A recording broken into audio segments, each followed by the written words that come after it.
Test 1, 2. All right, here we go. Let's grab all of our friends. All right, welcome, everybody. Here we go, rolling in now. Great to see you all today.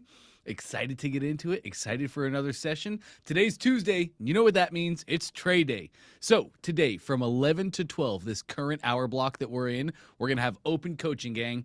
Ask me any question about anything you're encountering in the challenge, whatever hurdles your business is facing right now. We'll get you over those hurdles in this hour from 11 to 12. At 12 o'clock, Trey Lewellen's going to hop up. Trey's going to hop in here, and Trey is our champion of the Ecom track. So from 12 to 1, we're going to have an Ecom specific session. Any Ecom questions whatsoever, that is the time to ask those. So just like everybody else, if you have a question, all you need to do is raise your hand in Zoom. That lets me know that you have a question. If you're here to learn and observe from your colleagues, that's great. This is an awesome place to do that. Feel free to just hang out as you are. If you have a question, though, something you would like to talk about, all you have to do is raise your hand in Zoom. Just lets me know that you have a question, and we have a list of hands already. Love to see that, gang. Let's get right into it. Vladimir is going to be first. Good morning, Vladimir. How are we today? Good morning, Dante. Let me just get everything up and running. I'm doing good, man. How you doing? Happy New Year. I'm doing I don't know if we fantastic. spoke. Oh, sorry, Michelle. I failed my own script. I normally remind you guys how to raise hands. If you would like to raise your hand, at the bottom of Zoom is a little heart. That heart says react. If you click that heart, then you'll see a little pop-up, and there'll be a physical button on the bottom that says raise hand. You click that raise hand button. Bingo, Michelle. Lovely. Okay, Vladimir, man, good to see you. Happy New Year. Likewise, man. Likewise, always a pleasure, bud. Listen, Always a I pleasure. got a couple of questions for you, Cool. and some of them are technical, some of them are, I'd say, strategy question or so. Cool. So let's dive in. Let me share the screen. And let's roll. Perfect. I got you. Beautiful. Hold on. Let me kill this. Let me move all of that. All right. So here is what happened yesterday, right? Like I had a visitor that went through the whole basically process of checking out and didn't make a purchase, right? I'm about to, obviously give him a call, see well what and how, because he is on my subscription list, right? Like, so that's the this gentleman came from the internal sources of the workflows that I got going on. But I remember that you mentioned that I can put on this funnel, I can put a code to actually show the information, right? Like, so that's the first question that I got for you. Instead of dots appearing every time a number is inputted, that we can actually see stuff. Yes. Okay, let's do it. Go to your settings and clarity at the top here. Okay, now we want setup. No, masking, I believe that says. Yes, we want it to be relaxed. Okay. Now, you have to mask by element. So we need to add your order form element. So go ahead and click add element. Okay. And the CSS selector. Now, let's go back to your ClickFunnels account, and I'll show you where to find that. Right. Wait a second. You need me to go into the funnel, right? Yes, sir. Yes, to the funnel itself, where your order form is. 1 second. Okay.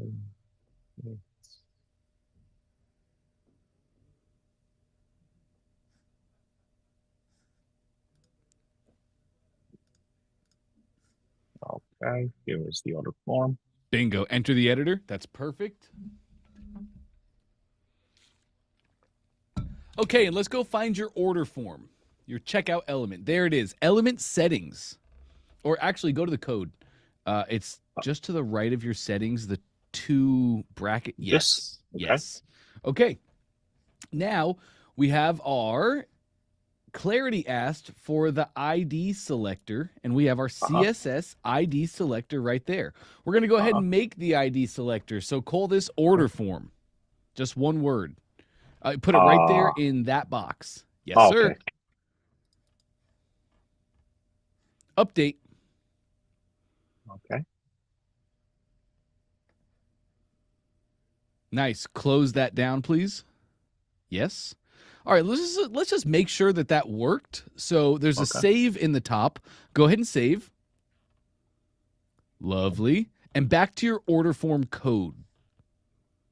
Right here. Yes. Yes. And there we go. ID selector locked in. Love that. Go ahead and copy that. Yep. Perfect. Back to Clarity. No. This is copying. All right. Okay. And put it in the ID selector. Bingo. Add. Nice. Now, from here on out, Vladimir, you're going to be able to see the information that people actually put on the order forms themselves. If you want, feel free to test this. Now, I've seen with Clarity, these changes, I've seen them take some time to actually go into effect. I'd give it at least 10, 20 minutes, let it update the cache and do its thing. But after that, feel free to open up an incognito window, go to your funnel, input your information, and you'll be able to see on your screen recording your information. Once you see that, all your screen recordings are going to have that. Gotcha. Fantastic. Nice. Awesome. So we're good on that. Yep. Second thing is the following. So when this gentleman was actually filling out his information, right, in that he misspelled, he probably mistyped his email address, and that caused the this workflow, right? Was this inactive?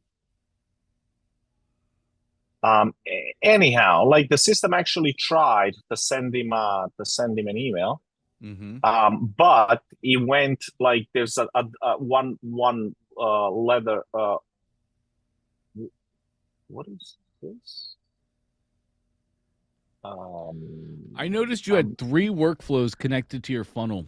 Let's go relook. Just click anywhere on the left-hand side, that white space. That'll take us back to our funnel. Great. Yeah, I don't even know what this is because I was actually observing things from his contact, and there were some email attempts that were sent, but they went to this incorrect email address. Therefore, they were not delivered. So they bounced, right?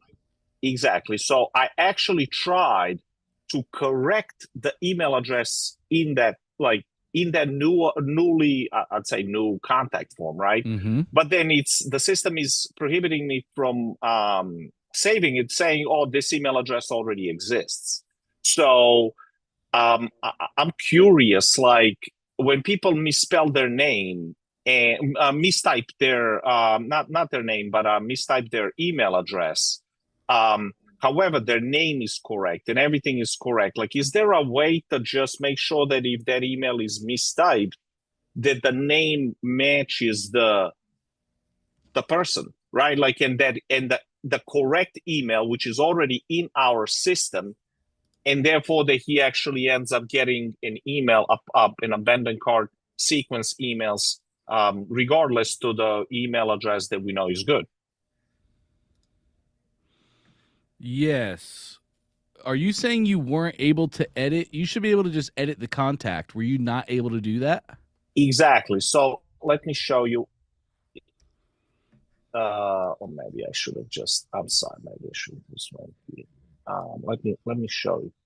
So here is the.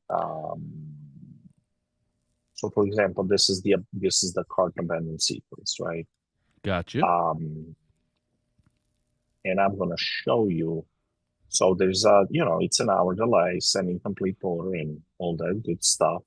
Now you see something is strange here because, okay, so it's this one, right? So you see it says DOTG man, and it should be just Dogman 28301.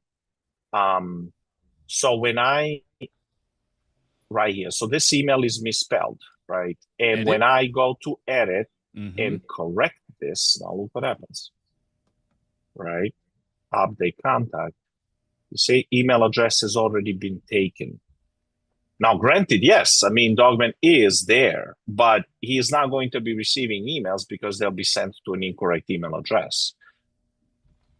Well, it's The one saying that that he email just is mistyped. already in your account. Let's go check that really quick. Yeah, Yeah. no, he is here. He's here. What I'm saying is that you see this T should not be there. So the Correct. Dogman is my contact. But DOT G-Man and DOG Yes. Man, completely separate emails, which would be completely separate customers or contacts. So what that's telling you is that that email, Dogman23, is already in your account. Let's go check that, though. Yeah, no, he's here. He is there. He is there. Yeah, no, he's a subscriber, right? So in other words, when he was filling out the information again on the checkout form, this is where the misspelling took place, right? And because T and G are right next to each other, so I guess he was doing that quickly. He misspelled his email address, and now all the follow-up sequence was attempted on this. And my question is, he input the name is correct, right? So if there was a way for this to be like automatically corrected somehow, when people are basically kind of re-opting in, right? Because the first part of the order form is the opt-in part. That, and if there is a misspelling that, the name matches, if the name matches or if something else matches, that he basically, the follow-ups, the abandoned cart sequence ends up being sent to the right email address which is in the system, which is in this particular case, dogman28301, not dogman. Yes. Here's we don't have an automatic way to do that right now. Here's what I would do. I would go find the original email, Dogman, the right one, and I would add Dogman to your abandoned cart workflow. Gotcha. So let's go do that together. Go back to your customers and contacts. Yep. Search, and let's just type out the right email. Okay, you can probably just type Dogman or Dogman. Yeah. Okay, it's going to want that real email. Yeah, no, Dogman. Now I don't know what. Let me do this again. Let's do.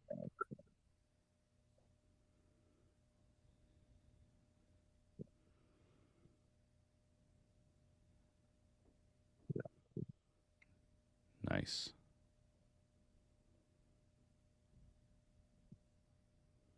Okay. Right. So that top one is the correct one. Click on him. Then your marketing tab at the top. Yes. Workflow runs. We can add to workflow. Now we'll choose the right workflow. Okay. Yes. Now, yes, we want to force the run. Go ahead. Yeah. But before I do that, right? He attempted this yesterday, right? Because the three emails are this should have basically been done yesterday, right? What I'm saying is that, do I just send him maybe email number 2 and 3 instead of start from scratch, or you know what I mean? This is the right way when I catch it on the same day. Yes, and now you're saying these emails now are it's 24 hours ago you tried, and because tomorrow is going to say 24 hours you tried something, and then 48 hours you tried in 2 days, and he actually tried 72 hours ago. You could. It's all right. Yeah. I wouldn't even worry about it. Honestly, Vladimir, I wouldn't even get caught up on that. I think most people, that's not really going to affect their buying, whether they buy or not. Personally, I would just leave the workflow as is. I wouldn't worry about it. Okay. No, that's fine. I mean, I have his phone number from the original contact, so I'll make sure. Now, is there a way for So when somebody opts in, right? Like, so there was no additional tag attached, even though somebody tried to like, he went through the purchasing process, right? Like, is there something like a recommended tag that I should set up right now?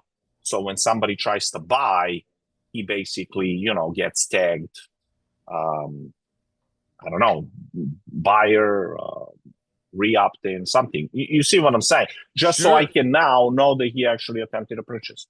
Yes, you could make an abandoned cart tag. So you could just tag them like abandon underscore 10 count, abandon underscore Baron. And that lets you know, like, oh, this person abandoned their cart. Excellent. And I would do that. So delayed workflow. Okay, so I would do that here. Yes. Yes, you Before. would. Okay, We, so we I want to just put that tag step before any delays. I like the tag step personally to be the first step in my workflow. And again, it's before no delays. So it's not like he has to wait the 1 hour delay and then gets tagged. We do it immediately. As soon as he abandons his cart, he gets added to the workflow and is immediately tagged.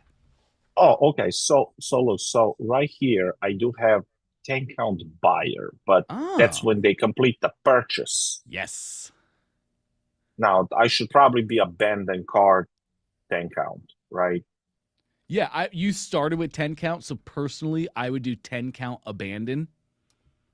Okay. Yep.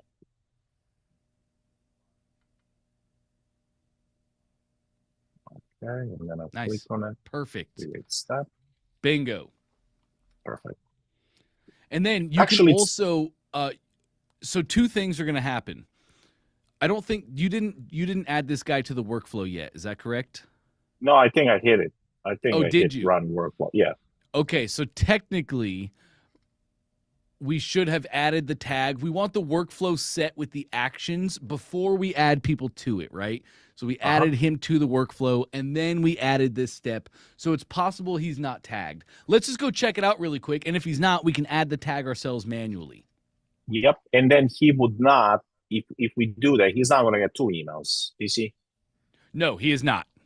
Yeah, there's no tag here. So Well, let's reload the browser. I think that oh, was my bad. I think that browser was sitting there. So let's see. He was sitting there. Correct. Still 4 tags. You're absolutely right. We can Yep. add tags. Edit that profile. Mm-hmm. There we go. Tags. Just click that white space. Yep. There you go. Bingo.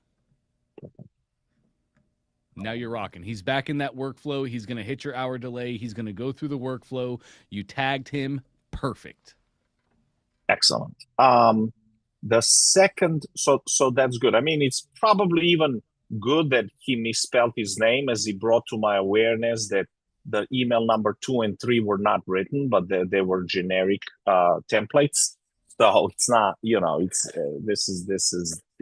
it's good that this is happening instead of me experiencing some That's the reputational. smallest scale of a mistake we can make. We're not mad about that. Yeah, exactly. I would much rather have that happen for one person than 1,000.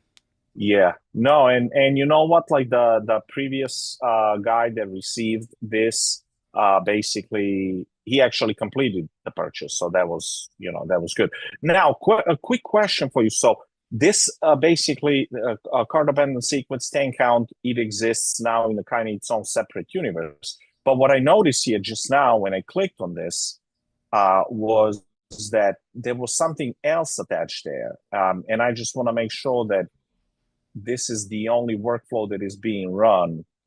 So you see, like it says inactive, abandoned cart 10, but this is not like this is not the right good. workflow, correct? Yep, correct. So let's go back to your funnel really quick. Let me just make sure. That'll work as well. Green envelopes, please. Click me into your bottom sequence. I believe that's the right cart abandon, but let's just confirm. Just reload the browser. I have never seen that error in my life.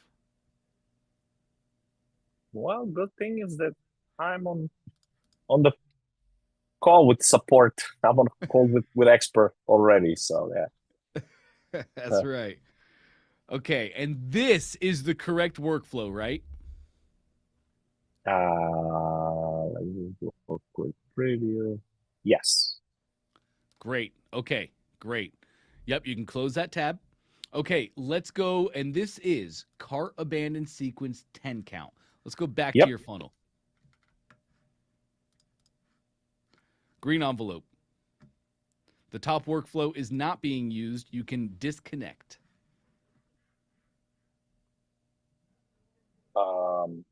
Okay, can you just delete it? Sure, Yeah, you can delete it, but my biggest concern is just making sure it's not on the funnel. Yeah, So, no, I mean, yep. Yeah, we'll disconnect that bad boy. And then if you want to go into your workflows and delete abandoned cart 10, absolutely you can. Yeah. It says so. It does say it's inactive, right? Yes. But there is I don't know if this is I don't That's know a what this means. that's a disconnect button. It means disconnect this workflow from this funnel. Yeah, no, I understand, but is this disconnected? Is what I'm saying. If there's a little square around the plugin.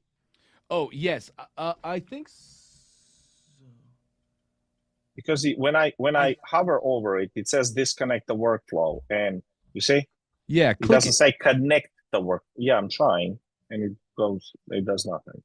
Oh, that's so interesting. Can you reload the browser really quick? Yeah.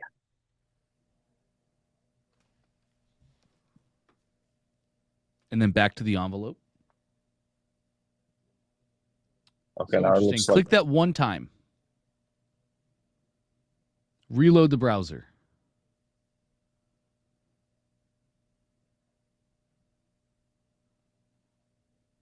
Envelopes. Interesting. I'm wondering if your browser's cached. I've seen 3 weird things that I'm not used to seeing. After this, feel free to if you want to check an easy way to tell if your browser is cached without having to clear your caching cookies, because I know that's annoying. It makes you have to relog into all of your stuff. So if you ever want to see if your browser is cached without having to do all that, you open an incognito window, log into Chrome in incognito. If you're doing these things and it's working in incognito, but it's not working properly in your normal browser, it is 100% cached. Cool. Let's just go delete that workflow, though, since it's not disconnecting. Click into your workflow. That's your abandoned cart 10 count. Actually, go 1 tab left. Oh, you're there. Nope, you're there. You're good. You're good. Yep. Absolutely. Okay. Right. Absolutely. Perfect. Archive. Absolutely. Okay. Great. Gotcha. Now, this one says live. Yep. And we should be good, right?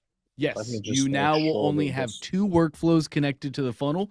Both of those workflows are active or live. Both are the same exact thing, meaning when somebody goes through them, they're actually going to fire and do the thing. So perfect.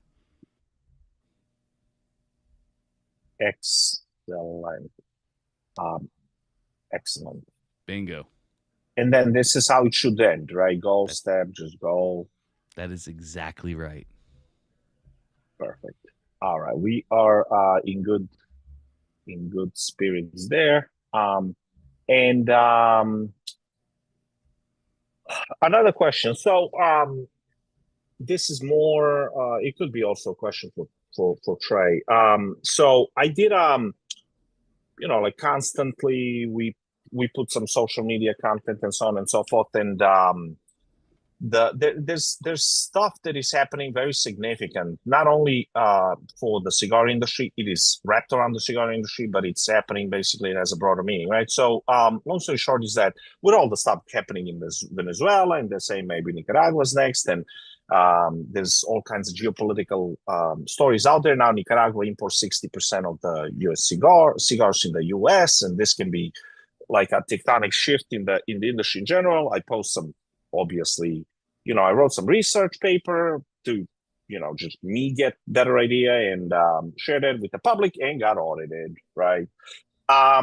Now, the obviously that's like, I mean, I'm too small to be audited. Like it should not have happened, right? Like, so, got a little, spoke, a couple of conversations with market veterans, and they say, because I said, look, is this a coincidence? And he says, like, no, there ain't no coincidences here. I'm not not going in a conspiracy theory thing, and that we don't live in a democracy, but like I was just preparing myself. But what also happened at the same time in October, turns out that the transnational gangsters that are operating slave camps, literally in Southeast Asia, when you get those, we all get those weird text messages, like they make no sense. All those crypto trading experts like are pitching us to invest in their funds. Well, these are all scammers, and they literally enslave people. They kidnap people and put them in compounds, and they beat them to death if they don't scam. So those purchased now the Cuban cigar industry, and that's how they launder money, right? So now I'm afraid to I wrote a research on that as well, right? Like I posted on my blog blog section in the thing. I mean, this is massive, because obviously I know people that got scammed, right? Like, so obviously, we know, but many people don't, and they fall prey to these, bad actors. So, like, this can be good for me marketing wise, right? Like establishing the credibility. I also feel it's my moral duty. But I'm thinking, like, if I got audited for something that is just, hey, this is cigars and they may go up in price. Now, this is a very more sensitive and touchy topic. So I don't, I wanted to see, obviously, what your take is on this. I don't know if, obviously, that, casting rocks at your competitors. And look, we're not competitors here in a kind of good sense. Because there's no Cuban cigars in the United States, but we are internationally, and like I don't know what to do with this, right? So what's your take? Like, I just don't want. I'm a small business. I don't want to be like butchered by who knows who. Right, you don't want to every time you make a post about a topic about cigars, you don't want to get audited by the IRS. That is correct. Right. So that would probably be a much longer conversation in trying to find out why the audit actually happened. Did the audit happen because you made a post, or did the audit happen because one of your competitors saw your post and wanted to try and slow you down, right? There's a lot of reasons why that might have actually happened. So obviously, if posting like that is the reason that you got on IRS radar and then they wanted to do an audit, like if the post was the reason, obviously it'd probably be better to come up with different posts or different angles, or come into it in a different way, maybe not be so blunt and to the point.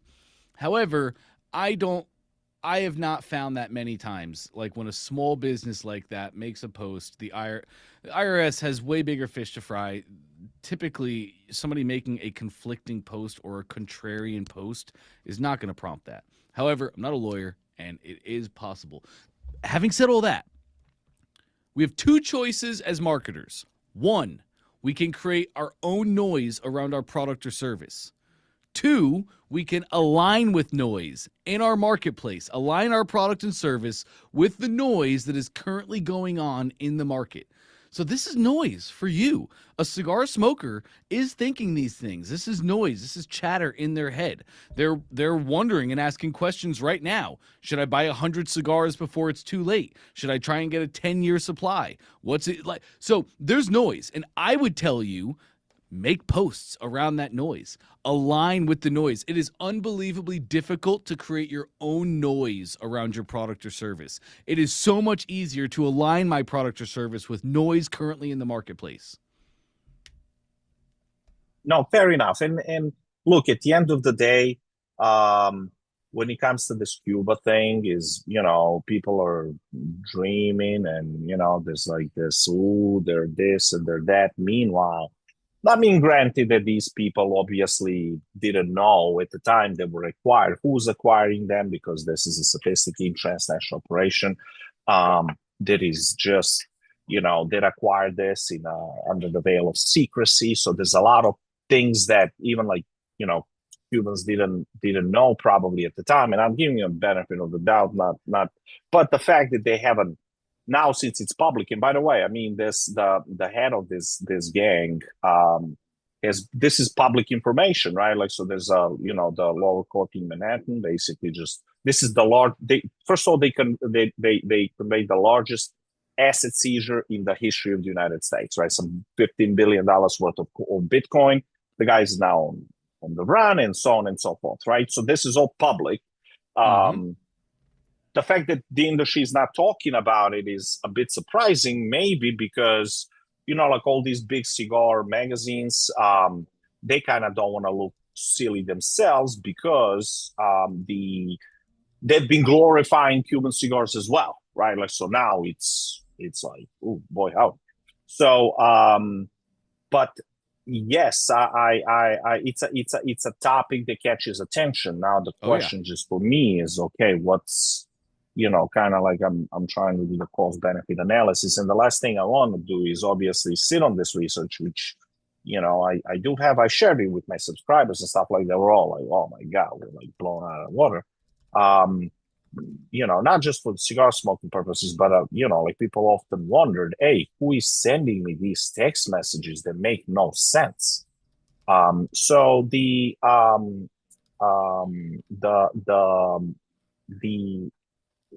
last thing I want is basically that somebody else comes out of it and kind of like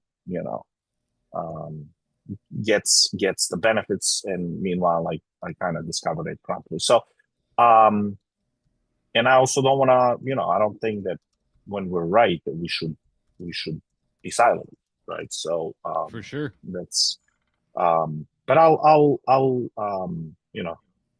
I'll come out with it, and whatever God gives me. I don't know if they'll audit me twice at the same time, So it's not just the audit; it's just because this is a topic that is like, I mean, you can't believe what's going on at 21st century, that things like this are even possible. But it's another world that some people live in. So no, I think that's that sums it up. Thank you so much, and yeah, I'll figure out what I'm going to do. So cool. On that note, I'll pass the podium to someone else. Yeah, that sounds great, Vladimir. Great questions today. Sorry that happened. I know it's crazy stressful. Definitely try and find the cause of that. Try and find the root cause of what really prompted them to do that kind of digging and want to file an audit, because having that knowledge, it'll answer a lot of questions for you. But one thing I want to say is great job. Great job, man. You're making sales. You're doing the thing. You're making sales on the funnel. You're making sales through your abandoned cart email sequence. That's incredible. So I'm just super proud of you. Great job. Thanks, brother. Awesome. You got it, Vladimir. Okay, Patricia is an all-star and gave up her spot, and Michelle has some questions. Michelle, how can I help today? Feel free to unmute. And Mark, you're going to be next, by the way. Thank you, Patricia. She's a rock star. Great to meet you, Michelle. Is this the first time we're speaking? Yes, the last time I told off work to come, you stopped taking questions when it was my turn. Oh, my goodness. I'm sorry. I'm trying to clone myself. I promise. No, I'm not complaining. I'm just frustrated because I don't meet the criteria of what's happening. But anyway, I need to restart this. I think I understand now what the process is, because before it was so many buttons to push and places to read and videos to look at. I just was overwhelmed, especially with my work schedule. So, so based on what you said, this is my last week. So how do I sign up again so I can try and look at the videos that I didn't get the chance to look at and try and figure out how my manager will let me be here at least once a week? Great questions, Michelle. Great questions. So first off, I'm glad you went through and I'm glad you stuck to it. You found the thing that everybody finds. I've seen this. I've been running our challenges, I don't know, years. I've been doing this for a long time. And this is the number one thing that I see. When you join the One Funnel Away Challenge, we give you copious amounts of information, right? We give you the roadmap, but it is a lot. And for many people, this is a new way of thinking. So it's not just, oh, I came in here and in the first week I got everything.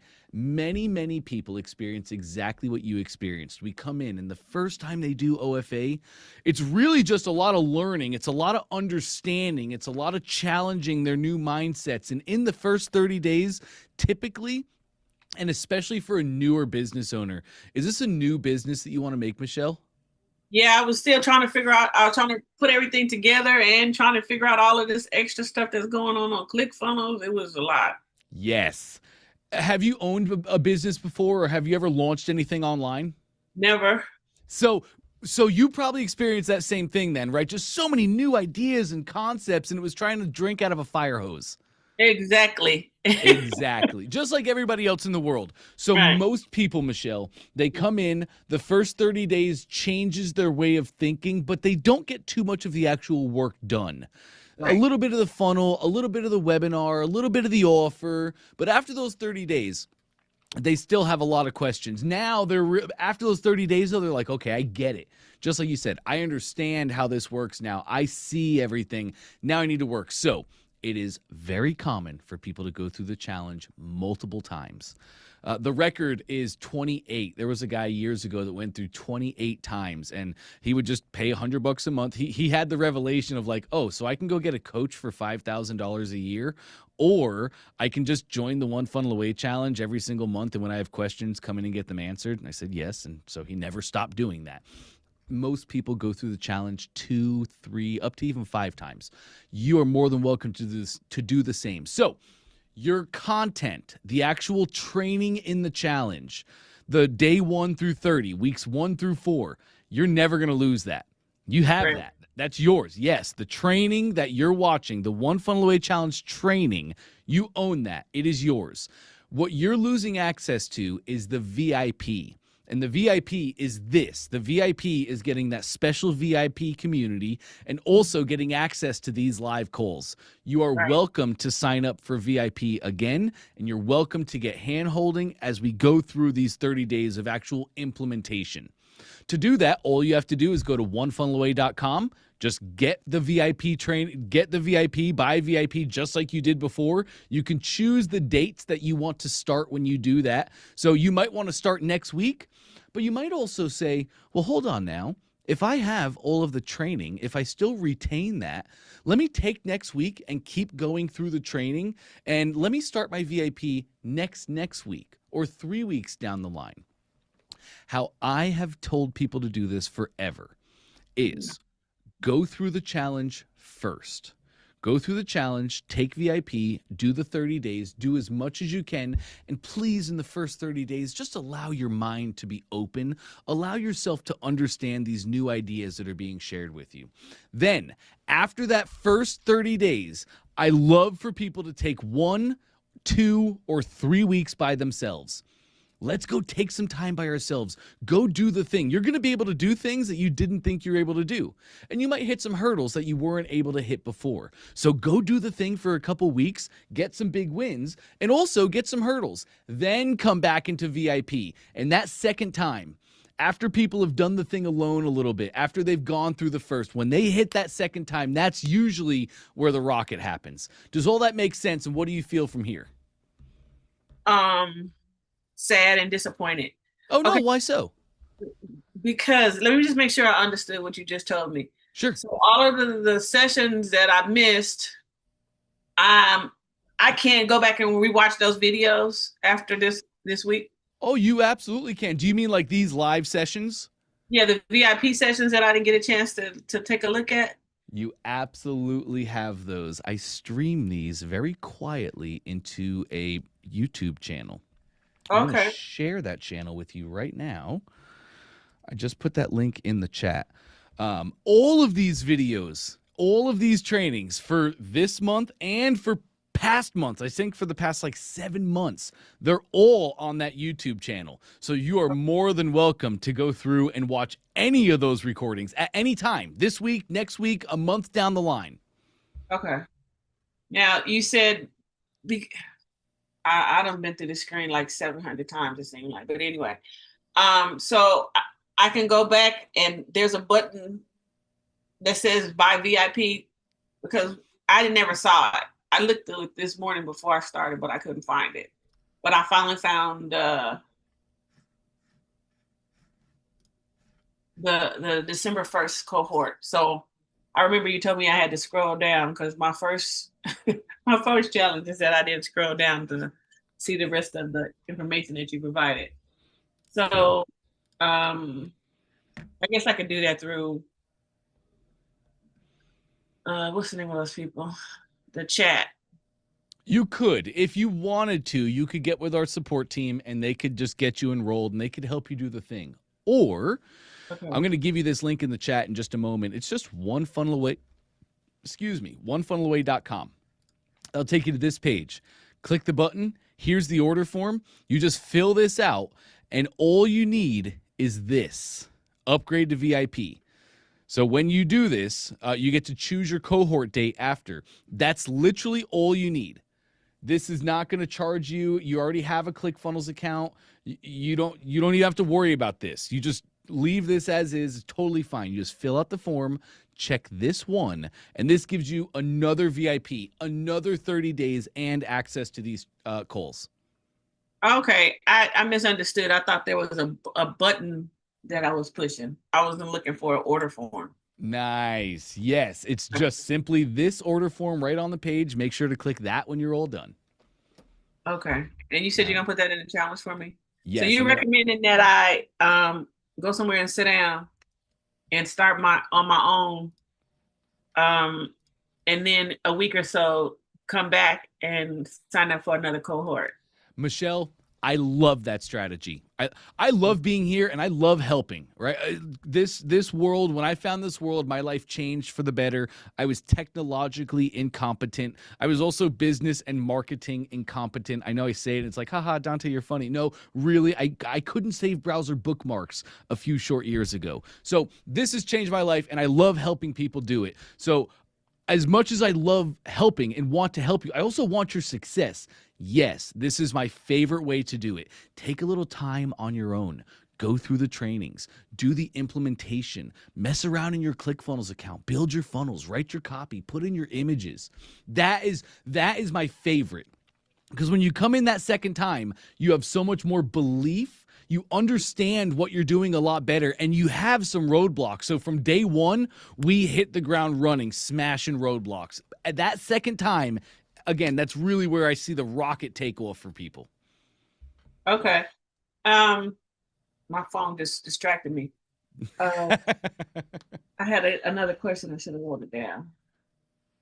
Oh, okay. So my work schedule is still going to be similar to what I have now, where I won't be able to join you guys during the live sessions. And I've tried to enter questions into the chat. And I don't seem to be getting connected. Do you mean the Zoom chat? No, the one on the VIP.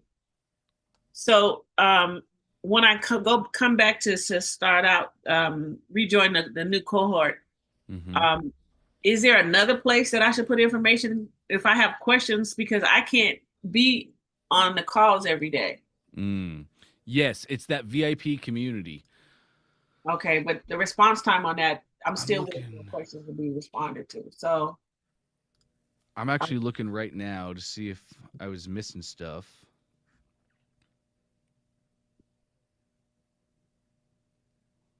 Oh, I do. Hold on, I see you, Michelle. Oh, interesting. I do. I see you made a comment that I did not get to. Apologies for that. I'm normally pretty good about getting to those comments. What you did was absolutely right, Michelle. When you come Okay. into the new VIP community, you're going to get a new cohort. You were in December 1, but let's say January 1, just for easy use. That's a whole new VIP community. And you did great in posting your question there. I normally get those responses every day. I'm within 12 hours normally. So this next time, that's exactly what you do. Feel free to watch the recordings at your own time. Feel free to implement at your own time. And then when you have questions, I don't care when it is. It might be 2 a.m. Feel free. Put your question in there. I check in the mornings. I'll get you an answer, and you can still keep moving and grooving. Okay, so I should maybe like a 24-hour turnaround time. Would that be? Yeah, it all depends on like when it's posted, right? If you post at 7 o'clock, it's very possible that I'm doing something else or just might be with my family, right? So I might not get to that till the next day. But there's also many times, Michelle, that 7 o'clock, I'm working on my own business, doing my own thing. So I see him and I respond. Okay. Yep. All right. Thank you. Awesome. Thank you again, Patricia. I Yes, appreciate thank you, Patricia. Do you have any other questions before I let you go, though? I want to make sure you feel confident and at least your questions are answered. Well, I do have questions. The one question I have is I finally got my funnel thing to be active, but how do you share it? How do you get it to people? Yeah, how do I start working on it? I don't even know where it's at. Got so many windows open. Okay, here we go. I'm supposed to go under automations, right? I'm actually not seeing your screen. Can you share it? Oh, good Lord. Can you tell me how to do that? I can just share mine. I think that'll be a little bit easier for you here. I can give you more of a tour. So you said you got your funnel thingy working, and I think what you mean by that is you added the funnel to your account. Is that correct? Where is it? Where is it at? So I can look and tell you what it says. Where would you find your funnel? Is that what your question is? Yeah, I'm thinking it's automations. Where is Not quite. If you want to find your funnel, go to the very top left of that navigation, and you'll see at the very top left, it says funnels. Okay, so I'm sorry, I don't mean to cut you off. Sure. Funnels. Oh, this is not where I was looking at. Oh, man, let me show you how to share your screen. It'll be so much easier if I can walk you around your account. Pull up Zoom, please. Okay. At the bottom of Zoom is a little green button that says share. No, I'm on. Oh, I see what you're talking. I'm on Zoom. Okay, share. Great. Now a pop-up shows up. Are you on just a laptop or do you have multiple screens? I'm on a laptop with multiple screens. Okay, cool. You'll have to choose the right screen that you want to share with me and then click share at the bottom. Okay. Personally, Michelle, I'm a huge fan of just sharing the entire desktop, the entire screen. Okay, I don't have a problem with that. Cool. If you guys see something that you shouldn't, then I think we'll be A-okay.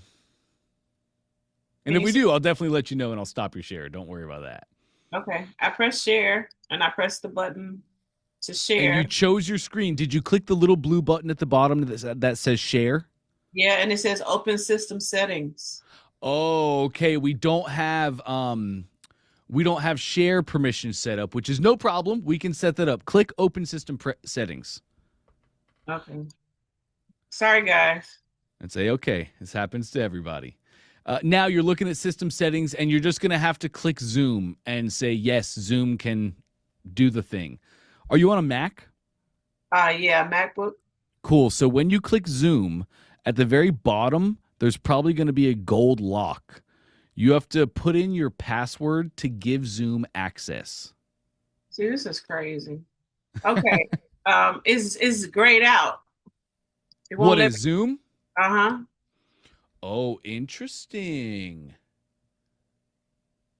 All right. So. Okay, so there could be a couple reasons for that. Don't worry about that. Can you come back to Zoom so you can see me? Okay, here it is. It's under domains. I'm sorry. Cool. I'm trying to I'm in Zoom. You're looking at Zoom right now? Uh-huh. Okay, great. Can you see my screen now? Okay, so under workplace settings, workspace settings, I went to domains. So yes, you went to workspace settings, and then you went to your domains. And these are just your domains. These are domains that you connect to a funnel. Yeah. You're wanting to find your funnel, right? The thing that you're going to edit and use. No. What do you want? The wrong words. This is what I want. So a really nice guy helped me several weeks ago. So December 1st, it finally got edited, but been trying to get it set up since November. Okay. So it says domains. Come on, where'd it go? And it says the status is connected. Okay. And that's where I add my funnel to that domain, right? Is that right? Oh, close. So close. You added your domain to your account, and that domain now shows connected. So that means it's secured. It's HTTPS, fully secured, just like you want. But that's just the domain. Now that you added the domain to your account, we need to add that domain to a funnel. So it's a really easy way to do that. Are you still seeing my screen? Yeah. Great. Go to your funnels. The very top left, you have a funnels tab. Go to your funnels, and then go to your funnel. At the very top, I have a funnels tab? Yes, you do. No. On my the screen that I'm on. I doubt it. You're in your workspace settings right now. So I'm going to go there too. From workspace settings, in the very top left, there's a little back button, and it'll say back to you. Okay. Yep, click back. Now you're at your ClickFunnels dashboard. Okay. At the very top left, you should see funnels, products, customers, learn, and connect. Do you see that? Yes. Nice. Click funnels. Okay. Now that takes you to your list of funnels. You're just going to choose the funnel that you want to add your domain to. So click the name of that funnel. I don't have a funnel. I just uploaded or saved funnels from stuff that I was looking through. So it has a 4 seasons, a cart funnel test, and a lead funnel, and it says it's live. Okay, are any of those funnels the ones that you want to connect your domain to? That's what I'm saying to you. This is the part where I need to create my funnel. Right. Okay. Okay, I got it, Michelle. What track are you going on in the challenge? Are you going to be an Ecom business owner, or are you an expert? Expert. Ah, okay. So we have an amazing funnel for you. We actually have a whole framework. It's the funnel. It's the automations. It's everything that you need. Okay. So I want to get you that. Click your Learn and Connect at the very top left, just under your funnels. Just on my funnels. Yep, at the very left navigation bar, you have funnels, products, customers, then Learn and Connect. Oh, okay. Over this side. Okay. Great. Learn and Connect, and then training courses. Okay. Now you're going to see once yours loads in, you're going to see One Funnel Away 2025. Do you see that? No. Has it loaded in yet? It says blank. It stopped moving. Let me try it again. Training course. It might have just taken a moment to load. Mine was blank as well. Yeah, nice. So, are you seeing the tiles now? Yes. Okay, great. You're going to see a tile that says One Funnel Away 2025. Click that.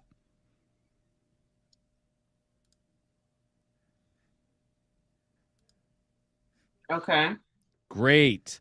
Now you're in. And again, this is your One Funnel Away Challenge content. You are not losing access to this. So after this week, you still get to go access this anytime. You are going to be on the expert track.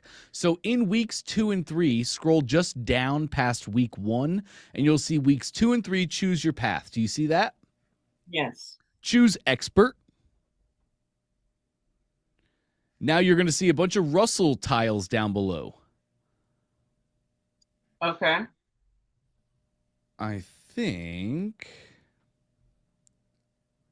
Yes. Now go to mission 15. Order form. Yes. Let's get started. Okay. That's right. Now, you're going to see 2 videos there. Many of our videos are this way in the training. The first video is a training from Russell. He's going to explain everything to you. The second video is an implementation video from Ben Moot, where he's literally going to show you, click here, do this, click here. It's a perfect technical breakdown. So at the bottom of the second video, you're going to see bottom right, a little red button, and it says install the funnel here. Do you see that? Yes. Amazing. Click that button for me, please. Okay. Now, I think it's probably going to open up a new tab for you, and it's going to say install funnel, and it's going to ask us, where would you like to install? Do you see that? Yes. One's workspace, Michelle Gatherin's team. That's perfect. That's where we want it. Okay, now it's telling me about the name of my business, the True Self School Workspace. Is that what? Yes. Is that, and that's the workspace that you're currently working in, correct? Yes. Yes. Go ahead. Click on that. Okay. Now we're going to be installing that funnel. It probably took you back to your ClickFunnels account, and it says we're installing your funnel now. You seeing that? Yes. Great. This is the expert funnel. We've already done the funnel. It is as plug and play as it gets. So now you have that funnel in your account. When that funnel gets added, you're going to add your domain to that funnel. Can you come back to Zoom for me really quick? I'm looking at you. Oh, you're looking at me. So Yeah, here. I have 2 windows open. Oh, look at you go. Okay, so you're at the funnels tab now. That funnel will now show up here. It'll be the top funnel. Just click the name of that funnel to go into the funnel itself. Here is your funnel builder now. You're going to see. Before you move forward, I'm sorry. Before Please. you move forward, it says customize now or close. Go ahead, customize now. Now, my screen looks a little bit different. This is the future that you guys are going to have shortly here. But in the very top right of your screen, you're going to see settings. Click that for me.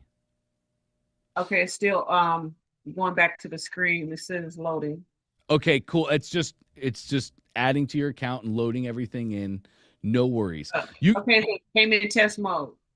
Perfect. Love that. Top right, go to your main funnel settings. So do I click the back arrow? Oh, at the top. No. No, you stay right here. You're looking at your funnel step by step, correct? Yes. Yes. So now in the very top right, you should see a settings button. Okay. Click that settings. The second slot down will be a domain drop down. Do you see that? It says a True Self School, my ClickFunnels default. Yes, correct. That's wait, I'm sorry. What domain does it say? The True Self School dot my ClickFunnels default, and then when I pull it down, it has the join the True Self School. And join is what is the domain you want to use, right? I don't know. I don't remember. It is. That domain that we showed you, it has myclickfunnels.com on it.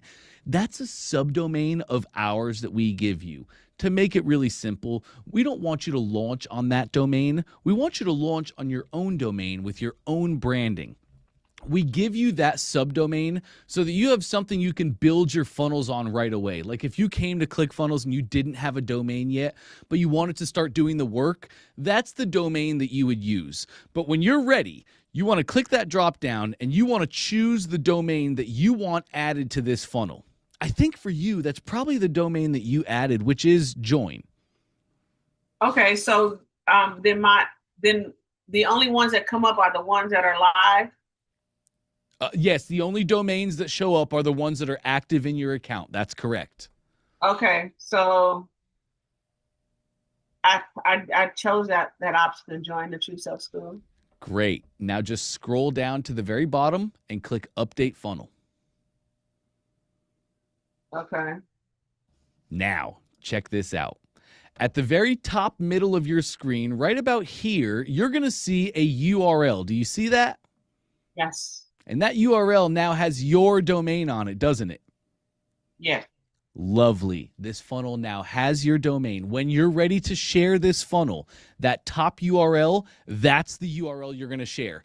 To make this one as easy as I can here too, Michelle, anytime you're sharing your funnel, just share the funnel URL. Whether you're putting that in a DM to a client or whether you're going to run a Facebook ad, anytime you share the URL, share that main funnel URL and you'll be perfect. Okay. Nice. So I'm set up now. I can go back and do the videos and then update this funnel. That's exactly right, Michelle. Now you can go to weeks 2 and 3. You can watch the video. You can come to your funnel. You can hop in the editor. You can do the thing that we're telling you to do. And you can do this for the next 1, 2, whatever long. Yes, feel free. This is what I love for people to do. Go in there. I love being your safety net. I love it. But go in there without a safety net. Go in there without me. Go do some big things. Go hit a couple hurdles. Then you come back and we're flying. Okay. All right. Nice. I need to understand what I'm doing so I can ask reasonable questions. Thank you. Appreciate it. You got it, Michelle. Any more before I let you go? No, just one more time. Thank you, Patricia. Absolutely. Thank you, Patricia. Great to speak to you, DnT. Michelle. I'll look forward to seeing you soon. All right. You too. Bye-bye. All right. Ooh, and look at that. Perfect timing. It's like Michelle is my MC herself. That was great. It is 12 o'clock on a Tuesday, and you guys know what that means. Trey Day. Good to see you, Trey. How are you, my man? Good, dude. How are you been? I am so good now. I'm good on a Tuesday. I will tell you what. Good on a Tuesday? Every Tuesday is a great day for me. Me too, man. Me too. I do enjoy these. Did you have a good New Year? New Year was great. I was in bed by 8:30, and up the next morning at 6 or 7. I don't know. We got 4 and 2-year-olds, so they go to bed on time and they wake up. Doesn't matter what time they go to sleep, as you probably know. So I had a good night, and no New Year's resolutions, nothing. Nothing crazy. Just doing the same thing. Just making sure that stuff's on track. We're pushing through, and what changes we've made will be gradually put into life, versus like, I don't know, I'm just not a big New Year's resolution guy because those usually fail anyways. If I'm going to do a New Year's resolution, I actually try to start in December. Oh my gosh, I do the same. December 1. December 1? That way, Yep. by January 1st if you're going to stick with it. Yep. Versus January 1, why wait? Just get it done. I also think it's great practice too, because end of December is really tough to stick to your guns. You have Christmas and holidays and cookies everywhere. So it's a real test. Cookies everywhere. Yeah. If you went the diet route, yes, cookies everywhere. It's I'll work on my financials. Diet don't matter. Just get the cookies. All right, dude. I am happy to, jump in. Looks like we got some hands raised. So we haven't done that in probably a couple weeks, so I think it'd be good to just answer questions, go through some Q&As. One thing that I saw another coaching call, I was going to call you about this. I think it was really, really clever, and we can do this or not. But depending on how many hands are raised, if there's quite a few, your order of hand raises is different than my order on my side. So I think a cool way to know who's next is basically you pin the person who's speaking, but then you also pin the person who's up next. And that way that person knows, oh, okay, hey, I'm going to be talking soon. I don't need to go to the restroom, or if I got to go grab a tea, it's going to be after I talk. I found that very just easy for everyone to understand, here's who's talking, here's who's next, and then we got other people who's got their hands raised. So I don't know if we want to adapt that or not. I liked it. I definitely want to adapt that. I love that. I did too. Yeah.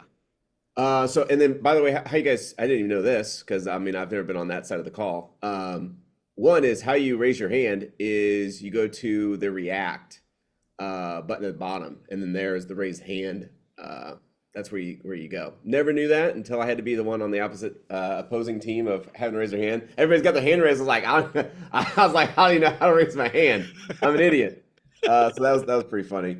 And then the other thing that I found intriguing is, this can be intimidating. Is asking a question and being like, oh man, is it a dumb question? Is it something other people already know? Like, should I be even asking this? Was it something that was told in the training and I should probably be listening to the training versus asking on the call? Don't feel those ways. You know, me and Dante are easygoing dudes. Like, the way you see us on screen is the way you'll see us in person. I hold no judgments. I've been where you guys are at before, and I'd rather have someone teaching me and pulling me in the right direction versus hoping that I am going in the right direction. So don't be nervous to come on the calls. Don't be nervous to ask questions. We're all human. I put my pants on in the morning the same way you do, one leg at a time. And, you know, we get through life. So I couldn't agree with that more, gang. If you might not have heard me say this because I haven't been saying it as much lately, but I call Trey my shark with a heart. I met a ton of people in this world. Everybody's got a story, right? So when I first met Trey, I asked him, like, first session I did with Trey was amazing. I was like, dude, you gave us everything. And I asked him after a couple weeks, why are you doing this? Why are you giving me so much? You don't have to do this much. Like, you don't have to try this hard and it'd still be a great product. Why are you trying so hard? And Trey said, I told myself, if I ever figured out how to do this and make this life work, I was going to show everybody else. And he's been doing it every day for years now. So please, I just ditto what he said. You know, we are not here because we have to be. We are truly here because we want to be here. We want to help you. So we love answering your questions. Yep. You're never a burden. So I'll before we get on the, see how many we got. Looks like we got 3 hands raised. Okay, cool. Michelle. Yes, gang, some of you guys are experts and you had hands raised from earlier. We're now entering the Ecom specific portion of this session. So if you guys have a question, an Ecom question, please, you can just go to the chat and you can type in Ecom. Let us know you have an Ecom question. I don't need to go through and take all your hands down. Just put Ecom in the chat. Lets us know you have something you want to talk about. Anything about Ecom too. Like Trey said, there's no silly questions when it comes to Ecom. Ecom's a big world. There's a lot of moving parts, and we want you guys to do things, hit hurdles, come back, get answers, level up, hit hurdles, come back, get answers, and we help you over 30 days. So feel free. Any questions are welcome. Just throw Ecom in the chat. Yep, I like that. Okay, so before we get to, thanks for putting your hands down if you're not Ecom. One thing I want to hit that I thought was really great, and I thought I wanted to share with you guys because it hit me like a ton of bricks, so maybe we'll do the same for you. Depending on where you're at in your life. Went to church on Sunday, and one thing that our pastor mentioned that day, which was really great, he goes, there's a magazine, I think it's called Smash, that put an article out, and it said, hey, you know, wherever you're at in life, describe your life in 6 words. And I guess they got a tremendous amount of responses that they actually created a book around the responses that they got. And so, you know, they did a little exercise in church, like, you know, what's 6 words, or like, how would you describe your life, and, you know, things like that. And I wanted to share a few of those that are in that book with you guys, hitting on the last one that hit me the hardest, but maybe there's other ones that will hit you. But it's like, you know, life's short. What's the mission and what's it doing for you? But I think these 6 words tell a story, and they, you know, to just describe yourself in 6 words, that takes a lot of energy and effort and, like, you know, study, right? But one of them that came across was, I still make coffee for 2. And it's like, poof, like that kills me in the heart, you know? And that was like a really, really good one. One guy, I forgot how he said it, but it was something like, never asked questions, just gave solutions. So, you know, it's like, hey, I never asked you how to solve this, but I'm going to give you a solution as well. And of course, he gave, you know, quite a few of these. You can actually go to ChatGPT and look at all of them. But the one that I think, that I know hit me the most was, thought I would have more impact. Thought my life would have more impact. Wow. And I'm like, that doesn't still gives me goosebumps. I've told this story maybe like 3 times now, and still gives me the chills because I feel that. And I'm always asking, man, how do I give more impact? How do I give more impact? How do I, you know, give back more? And so Dante, you know, just again, anchoring that is, that's why I'm on these calls, you know, to give you guys impact, that hopefully you go change your life. Hopefully you go do something else for you. And I don't know what that is. Hopefully you do, but that's the mission, mission critical, like 2026. It's time to pick up the sticks and hit it, like, let's go. All right. So you want to hit some Q? Does anybody have Q&As, or we can just chat? Does anybody want to do funnel reviews or questions? Or did we get any chats? I didn't see anything come in. Yeah, we can definitely chat. If nobody has any questions, we can definitely talk ecom. But like Amanda, I don't know if you're available or not, but I know Amanda had a really interesting question. She's running a bracelet funnel. Oh, cool. Yeah, right. Yeah. Yeah, she had some interesting stuff happen. Good. I think. Hey guys, hello. Can you hear me? Yes, we can. So I'm actually at the airport, so I don't know how they're about to board my flight. Sure. But wait. do have like, I do have like I can talk about we talked about yesterday, maybe real quick about why maybe people are opting in and not purchasing. Yes. If you got time, I think that'd be great to look at, Amanda. I think I have a few minutes. Basically, as she shares, to sum it up, Trey, like you said, she raised the price, and then as she raised the price, sales did start to decrease. And then she put the price back. But then all of a sudden, when did this happen, Amanda? She stopped getting sales and everything went to abandoned carts. Maybe like last week, 2 weeks ago. Have you got any sales since? Definitely noticed a big. Yeah. I'm definitely still making sales, but like it definitely dropped. But there's a lot of opt-ins.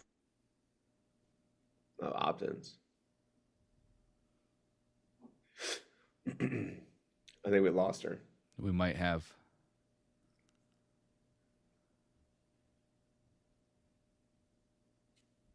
We'll give it a minute or two. Ah, there she goes. Oh, she's still here. Boarding the flight. We can. She might be. Yeah, we can talk. We can talk through it. We got you, Amanda. Yeah, don't worry about sharing your screen. We can talk through it. Okay. So if you raise the price, did you say you lowered it back though? You lowered it back. I lowered it. Yeah, I lowered it back because once I raised it, I did a split test of $24.99 and then $19.99, and it was a split test. Everybody still purchased the $19.99. No one really purchased the 24. So I dropped the price back on both sides to $19.99. So it was still the same price, and the price is advertised on the sales page. So it wasn't like they didn't see the price. I did call. Dante recommended to call some customers, so I did call some customers yesterday. It was really odd. Like some people were like, "Oh yeah, I'm gonna buy." They're definitely a lot older, the customers, than I expected. Maybe even like 70. Some people were like, "No, I just looking quickly." I was like, "Oh, do you have any advice?" Said no, and they got off the phone very quickly. And then I had a lot of no answers, but I did attempt to call. So they will usually say that. They'll usually say like, "I plan to buy," which is totally cool. I just rub that off. I'll say, "Oh, that's great. I hope you do." And then I go into like the questions. Okay. Is there anything confusing? Was there a reason that you didn't buy while you're currently on the site? Did you were you looking to use PayPal or Venmo or Apple Pay or Google Pay, or could you not find your credit card? Okay. Was the site confusing? Is there anything that you would change, or was there a question you had prior to purchasing that would have led you to purchase? Okay, so definitely I'm gonna definitely make a question sheet to run through. It was definitely awkward the first couple calls. It was like so nerve-wracking. Yeah, I mean, but there's nothing to be nervous about. Like they didn't buy anything, so what you got nothing. Yeah. Yep. Charlie, so even though is the price too much? Yeah. The answer to that, they'll always answer yes. typically then, and I found that out. I was like, this is dumb. So then how I changed it was, what value would you need to see for it being $20 or for it being $29.95? for us to sell a shirt for $29.95, what type of quality would you like to see? For it to be worth $29.95 in your book, what would it need to be? What would it need to look like? What would it need to, plated in gold, silver, whatever, right? Just asking those type of different questions. So along the bracelet side, one thing that happened to us yesterday is, we had a dud day. We had 0 sales on one of our offers, and we spent $240 on that one offer. It's a $39 product. And so, it's like, oh crap, we just spent $240 yesterday and made no sales. So that's a total like bust. But then this morning we had 2 right away. And it's really hard, to judge by just one Amanda, day. would you mind just muting when you're not talking? Yeah, It's just a I'm little loud. sorry. No worries. No worries. What I was saying was, we get no sale days too. And it doesn't mean the funnel's broke, because the funnel's always been working. Facebook's just still trying to figure out who the audience is. Facebook needs 50 conversions in 7 days or less. If you're not getting those 50 conversions, you need to add more budget.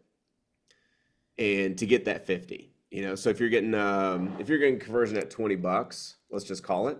So 20 times 50 divided by 7, that needs to be at $142 a day, $142 a day. So right under that $150 threshold.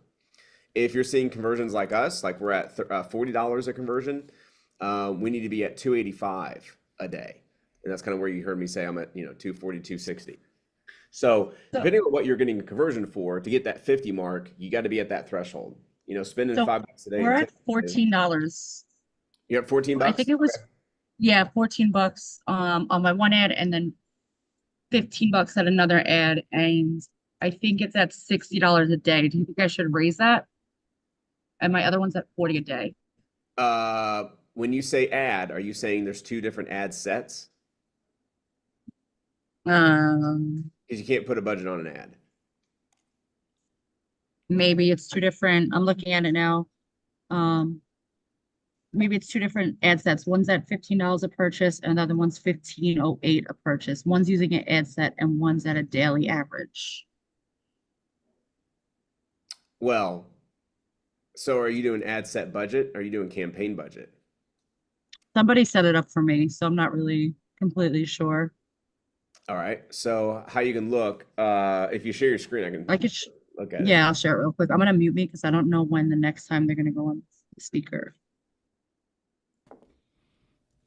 Yeah, I can walk you through it.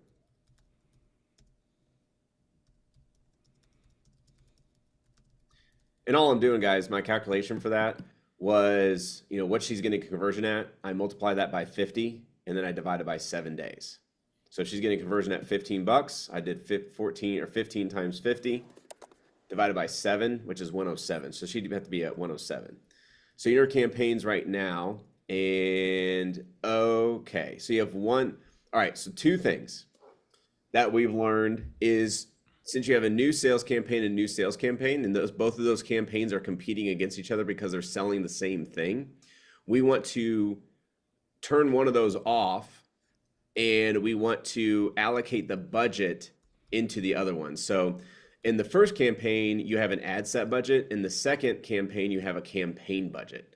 I'd actually recommend you doing ad set budgets. So I'd keep last 30 days. So yeah, let's keep the first one because it's got your best 1508.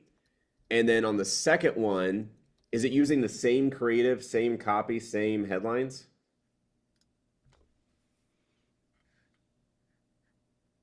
I think so. I think it's pretty much very similar. If it's the same, then we can just allocate budget. So I think the headlines are just different. Headlines are different? Okay. So I would turn off the second campaign, and I would go into this first campaign you're showing there, into the ad set, and add $60 a day to it. So one of them I think is like it says Black Friday specials. Do you think I should, I mean, it's still doing well. Do you think I should change that or Nope. just leave it? Okay. I'll run Black Friday all year round if it means I'm getting $15 conversions. Okay. You got one at 13, so that's really good. I can't see. Oh, you went blank. Hold on. It's coming back. There we go. Okay, Oh, so this one right here. you got those two in drafts. Yeah, if you got one at 13, you got the other one at 15. I mean, do the last 7 days. Okay.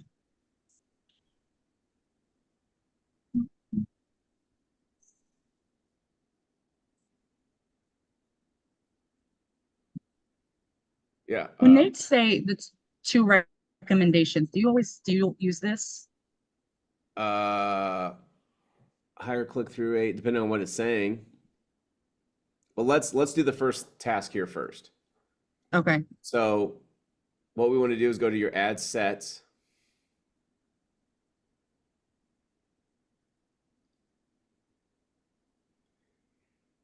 And that's the active one that's at 50. Okay, so on your daily average, let's put that daily average, let's edit that to 110.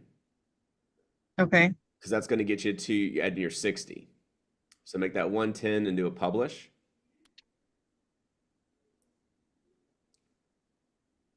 And then I would go to your campaigns and turn that second one off. That's at $60 a day. And now we've put all that budget into one campaign, so that way you don't have two campaigns fighting against each other. Okay. So shut this one off. Yes. Mm-hmm. Yep. And look at that. We made the right move right now, because look, your last 7 days is $14 on that campaign we just scaled, and it's at 17 on the second one. So it's definitely fighting. Okay. Definitely fighting.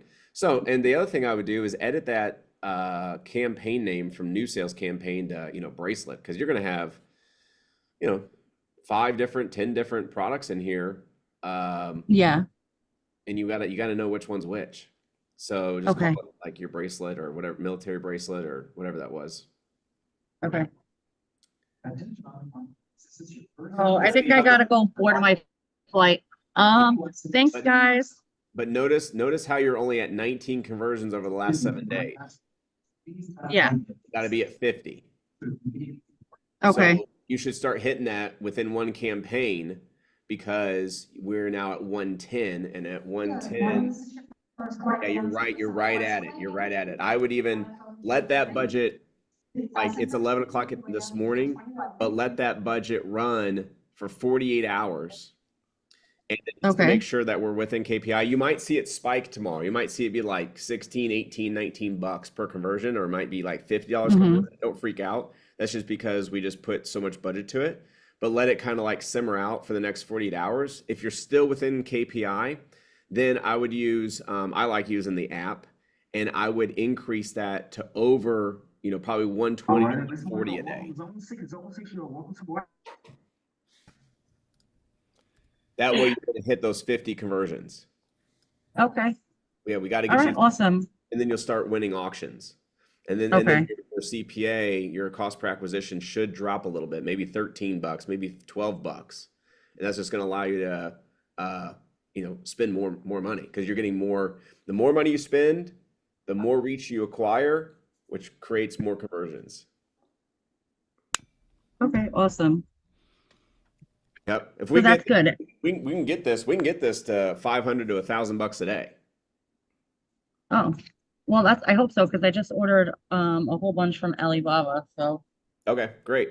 Yep. Let's make that the goal. Over the next 7 days, you got the first 48. If you're seeing like you're within KPI, which might be that $15, I don't know, but you need to do the math. But as long as you're hitting break even or positive on Facebook ads, bump it by 50%. And I like to bump it at 50% like at night, like 10 o'clock, 11 o'clock at night, so that it knows, oh, I got more budget for tomorrow. I don't like to do a budget change during the day.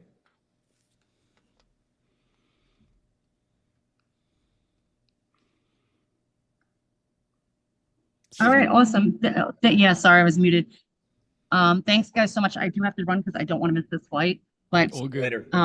I will talk to you. I'll talk to you guys. Thank you so much. Yep. You got it, Amanda. Great job. Yep. One thing that I had a very long conversation with a student was at the 150 mark. So, she's wanting to spend $150 a day times 30 days, and that's $4,500, which that's a lot of money. That's a mortgage payment, maybe 2 mortgage payments. And the question she brought, which I thought was brilliant, was, do I have to have $4,500 in my bank account in order to do $150 a day? And I thought that was really intriguing, because the answer is no, you do not. The beautiful thing about funnels is you're not really the one spending money for Facebook ads. Your customers are. Your customers are paying for your Facebook ads. Your customers are paying for your inventory, your cost of goods. They're paying for the shipping labels. And if you do it right, there's a little bit left over for you. So a lot of people see us spending money on Facebook as a debt, where what it actually is a credit. Because the more you can spend on Facebook, the more money that you're going to see in your bank account versus being depleted from your bank account. So no, you don't have to have any money in the account. I just have a charge card or like an Amex or something like that. And maybe set it for every 2 days it gets paid off. So every 2 days, your Amex swipes the bank account, because Stripe and PayPal have deposited those funds. And you have the money in your account, so that way you can pay the credit card bill, you get points, and you can keep raising your ad spend on Facebook, because you won't hit your credit limits. Because if you keep spending or paying off your credit card bills, well, you're back to zero on how much credit you've used for the month. And so you can keep increasing. So that way Facebook never sees a decline come across those cards. Yep. Pretty cool. It's amazing. That's how it works. That's the game, gang. That's the game. Everybody wonders, like, man, how do some bootstrappers do it and some don't? How come some entrepreneurs are successful and some aren't? Why are they? That, what he just shared, the game. The game. And That's Trey right. shared a bunch with us about it in the past too, on like using certain cards, like an Amex card, so you get points. And there's a really smart way to go about it and do it the right way. Yeah, I don't know if it's the right way. It's just a little bonus on the back. I mean, you get if you're an Amex, you get 3%. So if you're a company that has 0% profit margin, that Amex is giving you a 3% bump. Mm-hmm. You just Plus became points. a 3% profitable company. Yep. Mm-hmm. That's another way to look at it, is you got 3% on the cash that you're spending on Facebook anyways. A lot of people that I know, they run their ads all year, and at the end of the year, they take the points that they got from running their ads on their charge cards like that, and they go on a great vacation with their family. Sure, yeah. Whatever suits your needs, On vacation, we buy furniture, Wayfair. We have just to give you an idea how much money we spend with Wayfair, we have a rep at Wayfair. And she calls us once a month asking what else she can get us. And it's just like, gosh dang. So, yeah, that's what we do. That's amazing. Wayfair and Home Depot. That's where our points go. And then they go into flips. And from there, right, it comes back into an account. So, let's see. We got Biz Coach and we got Doug hand raises. I think Margaret's question is an expert question. Is that correct, Margaret? You can just nod your head. Margaret. No, it's not. Okay, great. Go ahead. Let's get it, Margaret. I know I don't usually stay on these calls, although Trey, I find you intriguing the time that I have. I And appreciate that. a couple Gonna of things. clip that. Clip that, video team. Clip that. I'm pretty impressed. Go ahead and use it. You can use it for free. I give you permission. Um, so you mentioned to Amanda, I thought was interesting, you recommended ad set budget versus campaign budget. So two-part question, because I have not started any of our advertising really on Facebook or Instagram. We're doing most of our advertising on radio, just to kind of hopscotching through how people are connecting with my product, even though it's expert track. But we're going to have in 2026 actual tangible products. But just curious, one, explain the difference between ad set budget and campaign budget, and why do you recommend ad set budget over the campaign budget? Okay, so campaign budget is no matter how many ad sets you have underneath it, it's what you're saying is I'm gonna give you $1,000 a day, but whatever ad set you put it into, I don't care. Ad set budget is you can only spend $1,000 within this ad set, which has these specific ads.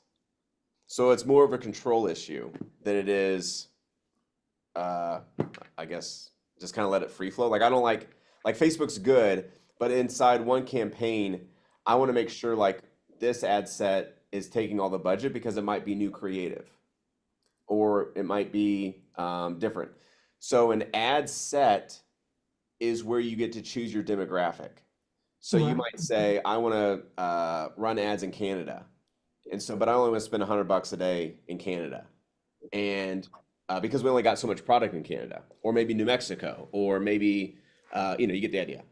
Whereas this other ad set, it's the United States. So I can spend a lot more money in the United States because it's my demographic. Or it might be an age demographic, or it might be household income demographic. So I like to choose the ad sets budget versus a campaign, because in that case, if I only had so much product in Canada, I don't want to spending $1,000 to Canada. And I was like, well, crap, we're now out of product in Canada. Okay, so it's about you're able to control your demographics better with an ad set. You have more choices. What I'm hearing in terms of a blanket ad throwing darts in the dark. Yeah, well, I mean, regardless, you're going to have an ad set which does your demographic anyways. But what this does is by doing an ad set budget, you're telling it, I want money towards that ad set with those ads specifically. Okay. Versus if you have two ad sets, which is rare, like right now with the new update, until you're spending $500 to $1,000 a day, you should only have one ad set. There's really no reason to have a different ad set unless you're still trying to figure out your audience or your pixel isn't warmed up. Okay, well said. Understood. Thank you. Yep. Hopefully that works. Hopefully that helps out. It will. I'm cut from a different cloth, but I appreciate it. Thank you. Yeah. Okay. Great question, Margaret. Doug, you are next, my friend. How can we help today? Hey guys, Trey, what you talked with Amanda about basically the conversions kind of goes back to a question I had. I was looking at my notes here from the Tuesday on the end of the year 12/30, where we talked about the KPI being greater than 50. That's pretty bad. You want a 25 to 30, which is good. If you can get 20 CPM. CPM. Not CPM. Yeah, CPM on the front end. Cost per milli or cost per thousand, right? Cost per thousand, yes. Okay, so with this conversions that you were saying, the formula was like if it's cost Amanda or anyone else $15, you take the 50 because what's the 50? Is that the KPI? Is that the CPM? And then you divide it by 7 days, and that's how much you should be spending a day, or that's how much you should be making a day on your profit on your would that sales or profit on your products, or what are we talking there exactly? Yeah, so let's kind of go over it. So CPM, all that's doing is saying, hey, we're charging you X to get in front of 1,000 people. Maybe that's $15, maybe that's $30, maybe that's $80. It's just a good gauge to know how well your creative is sticking to your audience. If it's above 50, the creative you've done, the headlines, descriptions, and reels and images are not matching the audience because they're not clicking it, they're not stopping their scroll for it. It's not grabbing their attention. That's just a gauge. That's not a gauge to scale. That's not a gauge to, that's pretty much it. It just, all that shows is like how your creative is. So just see it as a indication of, hey, I have good creative or I have bad creative. The 50 is I'm sorry, the 50 is I didn't mean to catch that. This 50 is the CPM then at $50. Yep, $50 per thousand, $50 CPMs. So if you're seeing anything over like 35 right now, I would even say your creative is pretty junky. Because I mean, right now, I think the last couple of days we're seeing in between like the 12s, 15s, and 20s. Like they're really low. So, and we just went into Q1. That turned today. Today's the first day of Q1. Your example with Amanda, the $15, was that her CPM, or was that cost per conversion, or I'm getting them Yes, that's confused? correct. Yeah, you're combining the two. So CPA, cost per acquisition, it was 15, $13 for her on the screen. So we were seeing a conversion for her was around $13 on one campaign, and it was $15 for a second campaign. And so we turned off the one that was 15, and we increased the budget by $60 on the first campaign. And she's now at $110 per day, and she should see a $13 to $14 conversion cost. So that's going to get her 9 sales a day. Okay, so when you took her CPA of 13 or 15 or whatever it was, and you multiplied by 50 and divided it by 7 days, that's what her ad spend, that number comes out to $107. So is that what you're talking about? And the 50 again, is that the CPM, or is that the KPI, or am I so confused? Yeah, I can see where that could be confusing because we've used the number 50 a couple times. The 50 is how many conversions Facebook needs to see over a 7-day period. So it's a number of conversions, not a CPM, not a CPA, nothing. It's like Facebook wants to see at least 50 orders, let's call it that, come through your funnel in a 7-day period. So if we know how much we're getting a conversion for, which was in her case $15, I would take 15 times 50 conversions divided by 7 days in a week, got me what you just got, which is 107. That's our ad spend. And Trey, remind me, why are we really pushing? Why do we need 50 conversions in 7 days? Facebook wants that. That's all. I mean, Facebook is telling us we need you, and they'll tell you if you it'll say in learning, and if you hover over learning, it'll say we need to see 50 conversions. So it's not just Trey coming out with some number out of his ass. Like that's what Facebook is saying. And we're trying to force Facebook out of learning mode. It's like that takes the guardrails off so it can really do its thing. Many people are stuck in learning mode forever and don't really know. It'll say like learning limited. Yeah, that's exactly it. And when it says that, you're not spending enough money on Facebook. Someone else is.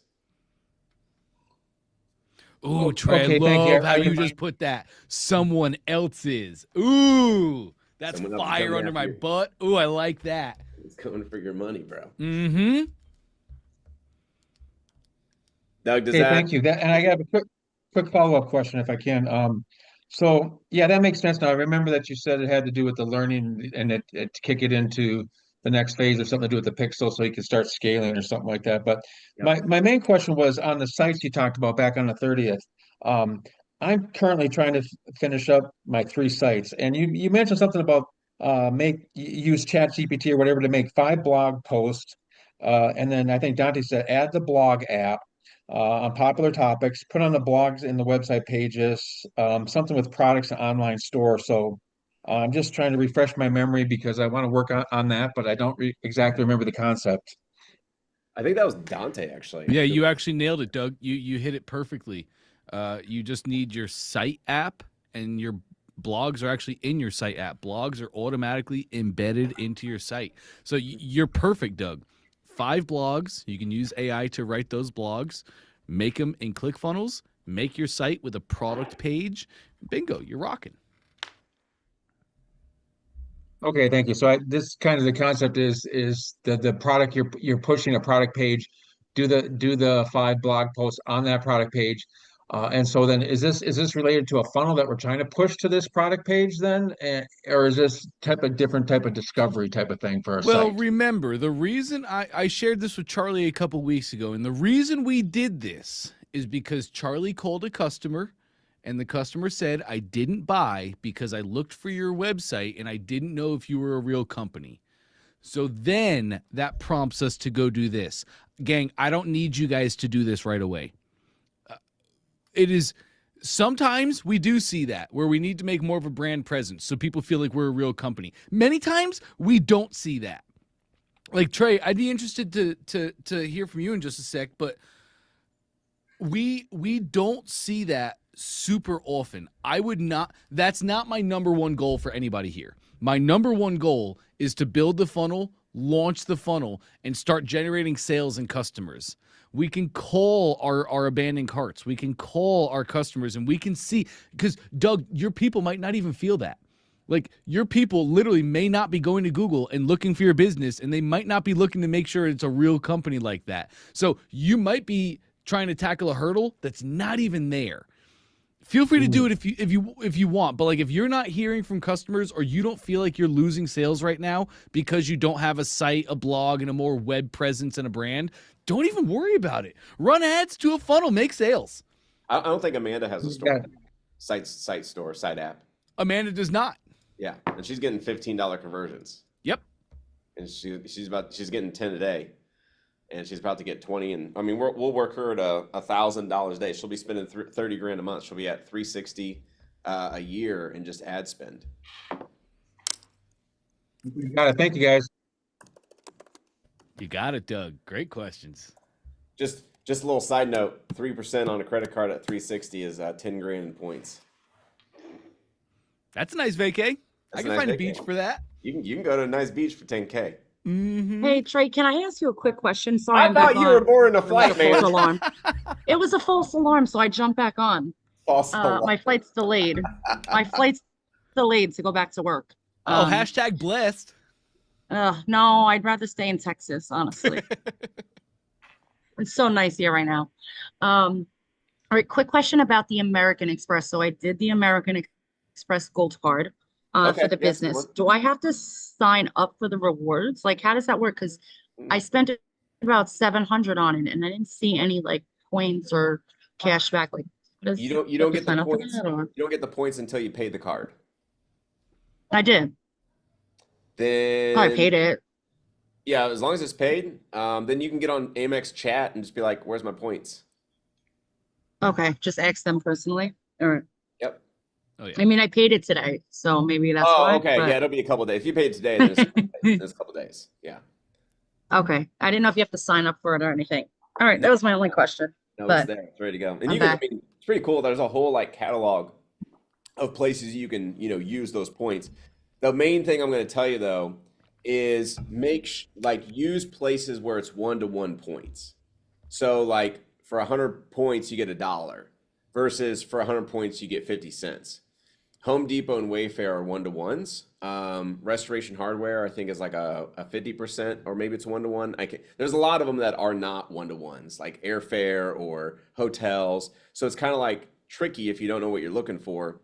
But what I like to do is maximize our points and look at which ones are 1-to-1. Okay, I think I'm just gonna keep this one really just for ads. Yeah, perfect. Okay, thank you. Yep. Great questions, Amanda. Charlie, I saw you unmuted. Did you have a question as well? No, I was just going to mention, I don't know if it's still the same, but Trey had me get a gold card last month, and they said if you spend a certain amount in 3 months, they give you an extra 200,000 points. And I was hoping Amanda got that. And I pretty much hit that because of the ads in Facebook. So it was, that's kind of 200,000 points is kind of a neat little thank you. We Great. don't hate it. You don't hate it. That's great. Hit those marks. I mean, they add up, man. They really add up. It's really cool. Especially Trey, oh my gosh, I'm sorry. I didn't mean to cut you off. Keep Fine, no, going. go ahead. You've launched tons of one-off product funnels, tons and tons and tons, and you've really been able to do this for years and kind of watch the market and consumers and how consumer biases change. What do you feel about the whole site, blog, web presence, brand?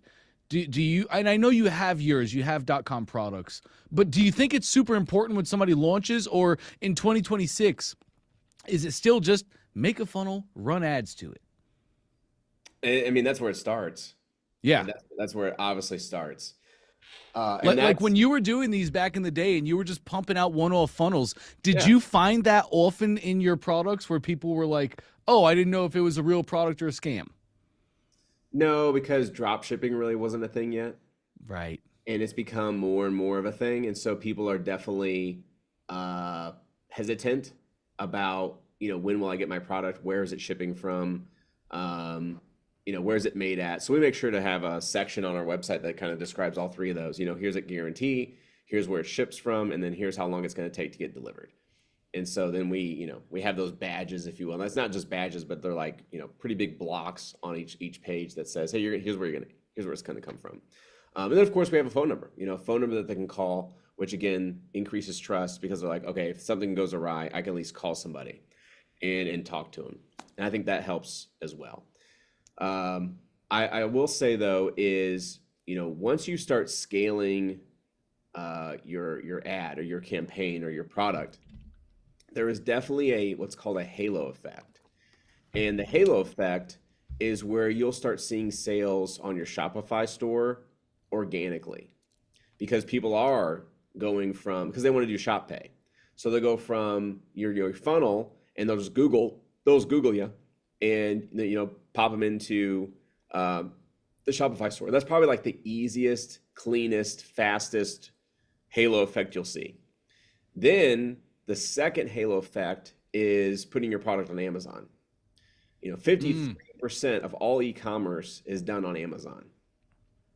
53%. That's a lot. That's a lot. So, like me, what I do is when I see a product I like on, TikTok Shop or Temu or, an ad, I literally swipe out, I swipe over to Amazon and I search for that product. And so you want to make sure the name of the product is unique to your business. So what we do is we try to make the name a little slightly different than what people normally would search for. So for our floodlights, we call them solar light floodlights is what we call them. So when people type in solar light floodlights, that's when they go to our Amazon listing. And then you'll see a halo effect on Amazon sales spike up. A trick I learned a while back, which is pretty interesting and fun to do, is you can have like a sibling or an aunt or uncle comment on your ads and just say, hey guys, found it cheaper on Amazon. Oh yeah. And then put that link there to your store. And then that's your store. And then you can pin that comment to the top. So people are like, ha, got them. And they click it and they go and convert. And if you're really good, you can tie in your Facebook ads to your Google Analytics and tie it into Shopify, ClickFunnels, and Amazon. And then it'll track those sales through all ad spend. And then you can kind of start seeing, where that halo effect is actually happening. Ooh, I like that. Just so levels to the game. When you start, and just to be clear with everybody, if you're on level 1, the most important thing is just build your funnel. Don't worry about other roadblocks, other hurdles. Yeah. Like, again, Charlie did great in launching his business. He's been running his business for months, and now we hit this hurdle, so now we address it. Don't put hurdles in front of you that are not existent. When you put a product on Amazon, Trey, how do you price it? Do you price it more expensive than the product on your funnel to try and like decentivize Amazon sales, or do you just make it the same price, just make sales on Amazon? We make it the same price. However, they're getting free shipping if they're Prime members. Yeah. So, for me, I'm like, I want it in 2 days. So I'll grab it on Prime. I know I can get a refund if it's, shit. And I'm a safer customer at that point. It's just a little bit of that, part of that game that we play is they're going to go other places. So you want to be in those other places. Beyond that, it's going to be like Google Shopping networks, Walmart Shopping, which anybody can apply and get on the next day. You don't have to, go through like crazy stuff. You can be on Costco, you can be on Home Depot, you can be on Lowe's. All their websites are like open arms for products that they will receive because they don't have to store it, they don't have to warehouse it, they don't have to retail it. It's just on their site. And then you drop ship to their customers when a purchase comes through. But when someone searches and Googles you, those are gonna be the first that come up. Home Depot, Lowe's, Walmart, because the weight of that website is much stronger than the weight of yours. So they're going to be always the ones on top. So if you can put your product there, most likely you'll see also sales coming. It won't be a lot, maybe 1%, but it still adds up. Absolutely. Very interesting.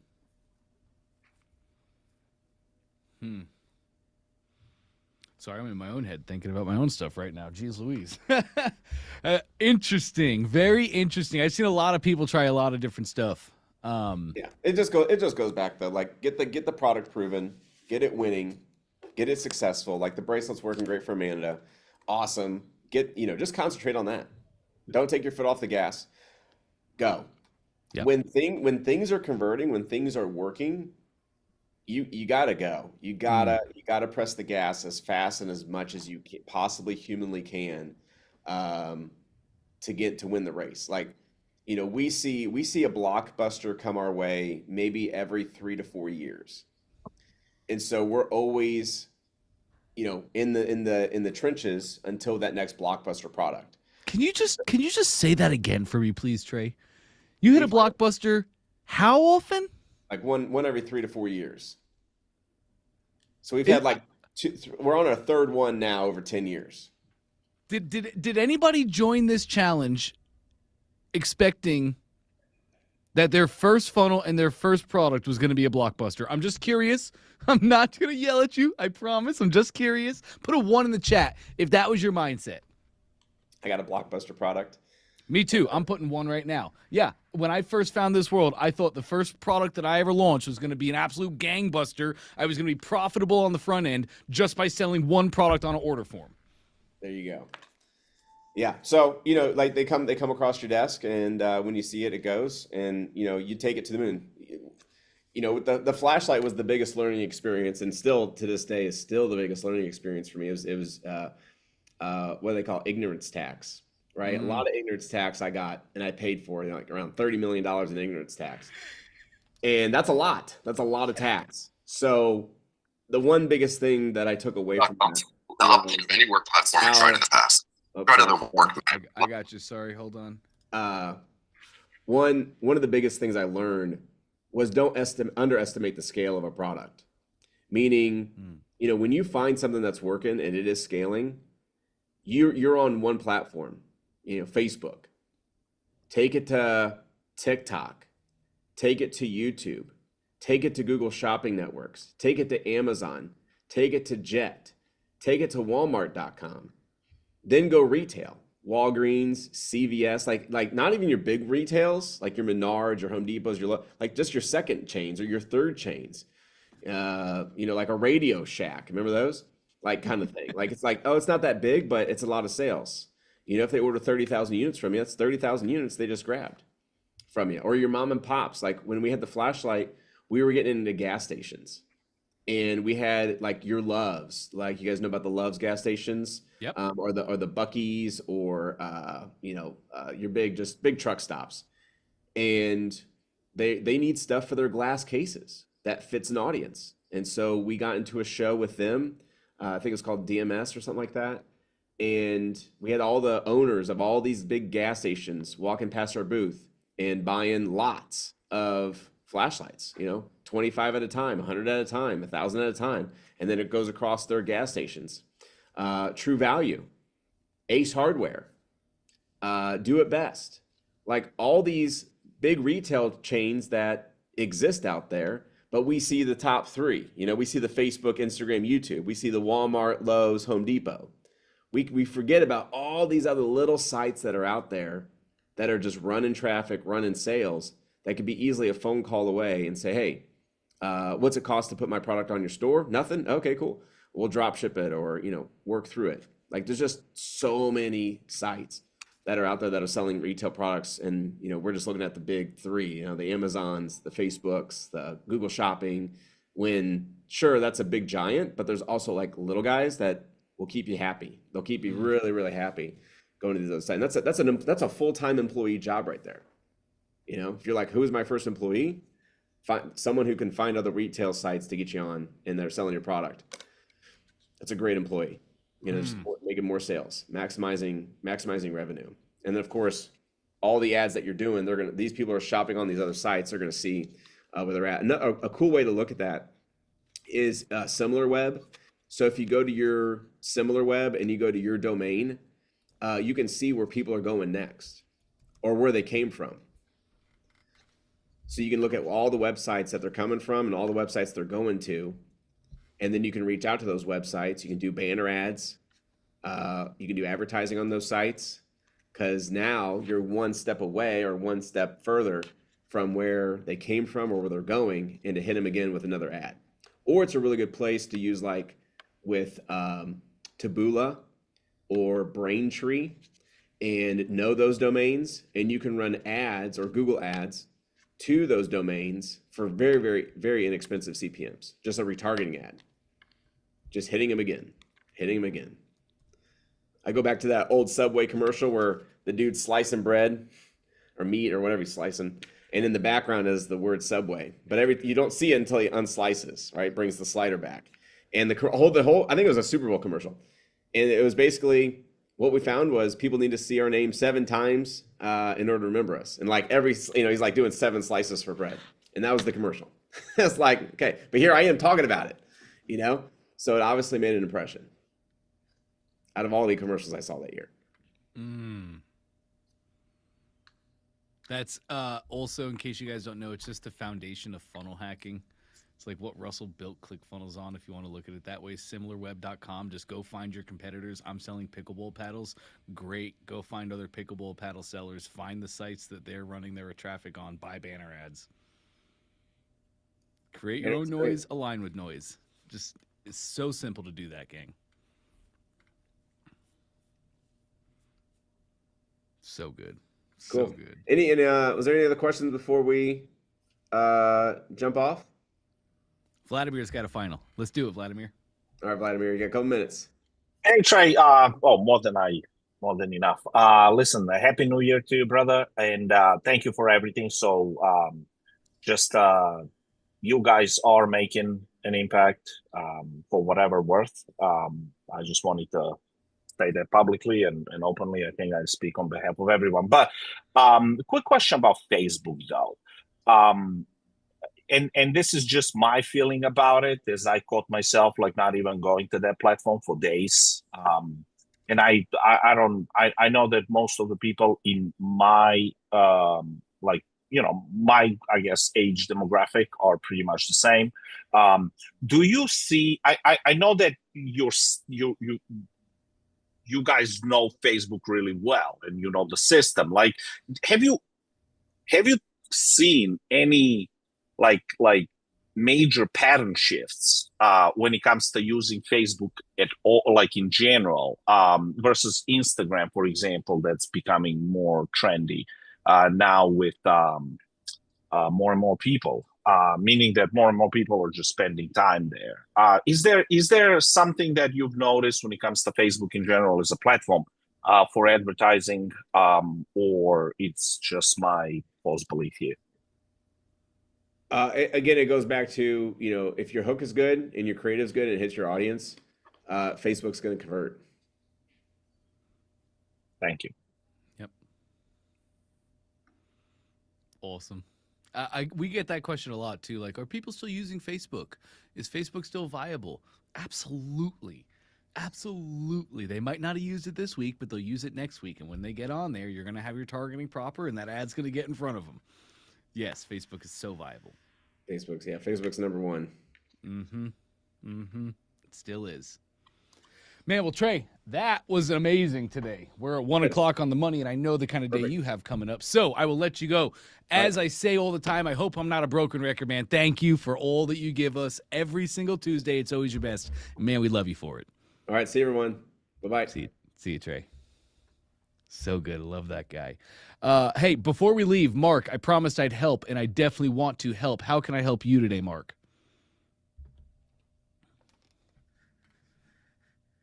Oh, sorry, my friend. You are still muted. There it is. There it goes. Well, I appreciate that. I was expecting to just have to hop on tomorrow, but I mean, if you've got a sec, I do have some questions about my funnel, and I'm trying to launch the webinar, and I just think I've got some issues with my funnel. I'm tracking the numbers on my ads, and I spent some time tweaking them. I need to spend a little more time, I guess, on the front end trying to plan out how to run some of the ads, I think. But I can't remember if it was you or John Parks that said that we ought to be hitting at about 10%. I think impressions. Is it impressions or reach to landing page? Yes. I'm only at about 1.5 to 2%. Okay. So I don't know if you're the right guy to help me with that, but I guess I think to me the bigger problem is even those landing page hits that I'm getting, I'm not seeing how it's working on my my ClickFunnels. So if you don't mind taking a Yeah. look, I would Yep. appreciate it. We can And do that, thanks for Mark. going over time to do this. I really appreciate that. You got it, man. You got it. I felt terrible that I didn't get to you earlier. No, So. no worries. Let me see if I can find it here. Let's see here. Oops, where'd it go? There we go. Get the right thing here. Oh, what the heck did I do? I just closed the darn window down. Hold on. I apologize. It's A-OK. I'll be able to show you a cool trick. Go to your top right where it says New Chrome Available. Okay. Click that. Go to History. Down a little more.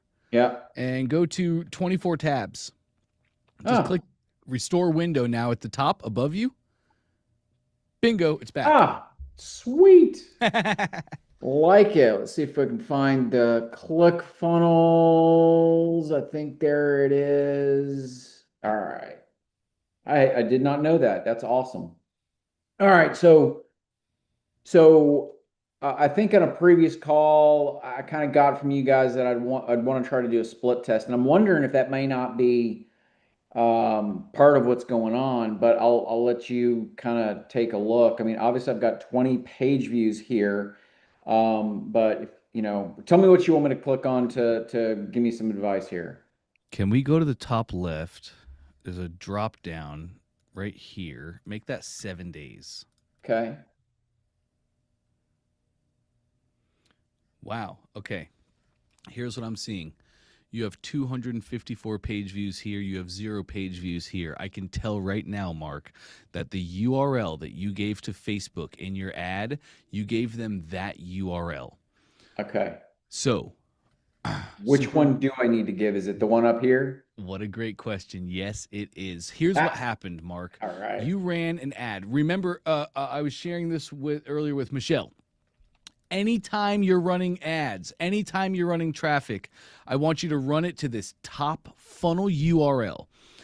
What you did was you ran it to your URL of page number 1 there. So somebody clicks on your ad and they went right here to your webinar opt-in page, which means they bypassed the split test and they bypassed your other page. You get to control your traffic. That's why it's so important, gang. When we run an ad or share our URL or anytime we're sharing our funnel, just use that top URL because now they click your ad, they're taken to your funnel URL, and they enter your funnel however you make it. If you weren't running a split test, then they would just go to the first page. But you are running a split test, so now the traffic would be split. You'll just want to go to your ad, Mark, and replace that top URL. Okay. Great. So beyond that, though, and you know what? Maybe if I can here, you can help me with something else because I'm thinking I still have an issue. Okay. When I run the analytics on this, let me get this thing out of the way. Here, I see some people that have, and you know what? This activity may be me for all I know. But is there a way for me to, and I'm sure that there is, to tag people that are putting in the information? And should I not, the second part of this question is should I not be seeing something in this column when someone does opt in instead of just hitting these pages? Yes, you should be. You should be seeing an opt-in percentage. More than likely, these views on thank you, more than likely they are you, and they are you testing. Because we're not seeing any percentage calculations. So more than likely, yes. But we can tag everybody who opts in or registers for the webinar. We should be tagging them. Let's go take a look. Set up? Yeah, let's go take a look at that. Take me back to your funnel, please. Sure thing. First thing I noted, Mark, once it loads in here, that top URL, your page path is quite long. From confusion to clarity. And then what's coming after? Let's go take a look. Go to your main funnel settings, top right. Sure. Now we can see our page path right here. We want to make our page paths clean, concise, and something sexy for our customers. It's going to be attractive to them, right? Okay. You definitely don't need those letter numbers at the end of the path at all. And you might just want to make it, shorter and just go confusion to clarity. Okay. Done, right? It's a simple path. It's easy for people to understand. If you want to change your page path, just do it before you put the new URL in the ad. Okay? Don't take the current URL, go to Facebook, and then come back here and change the page path. Because then you have to take the URL back in. If you want to change the path, change your page path, then go update your Facebook URL. Okay, got it. Cool. Now, close that down. I'm sorry. Your question was, we came back here because... To tag a registrant. Yes, there we go. So check it out. Your webinar opt-in page right there has your green envelope connected to it. Let's go into that. The green envelope shows your workflows. And here we go. Perfect. You have that sequence.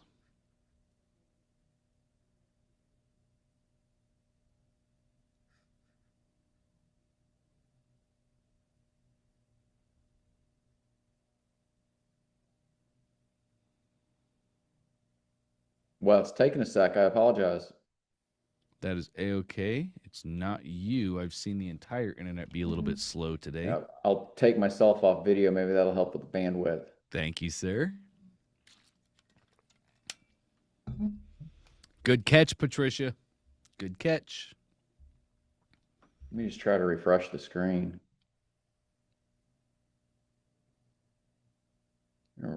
Something happened. I'll just turn mine off as well. I think that's going to help the most.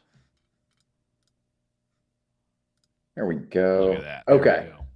Okay, great. So here's our workflow, our automations, our back-end automations. You have an email, a delay, an email, a delay. That's perfect. But the very first step I want to see in the workflow is tagging our contacts. Yes, sir. Perfect.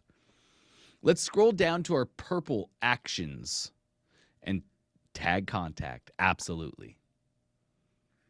Now let's make our tag itself. You can see you have actions. You can add a tag or remove a tag, but we want, I would probably make the tag name of webinar underscore register.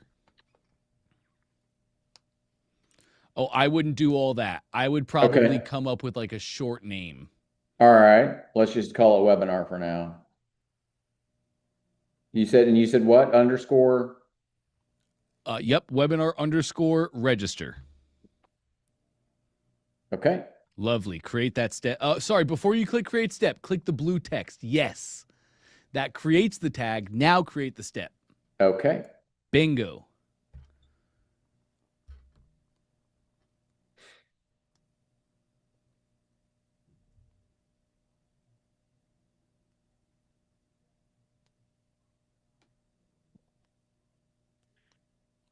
Well, usually my computer's not this slow. Sorry about this. No, this is Zoom. I've noticed it on all the Zoom meetings today.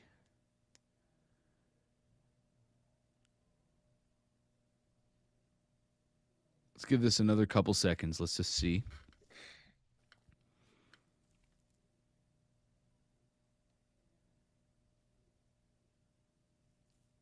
There it goes. Bingo. There it is. Okay, so now we have the first step in your workflow as a tag. If you want, you can go opt into the funnel and test it yourself, and you'll see that your contact is tagged, but the tag step always fires. Everybody who now registers for your opt-in funnel and your webinar gets taken into the workflow, and they go through your steps. They will immediately now be tagged. Okay, cool. Nice.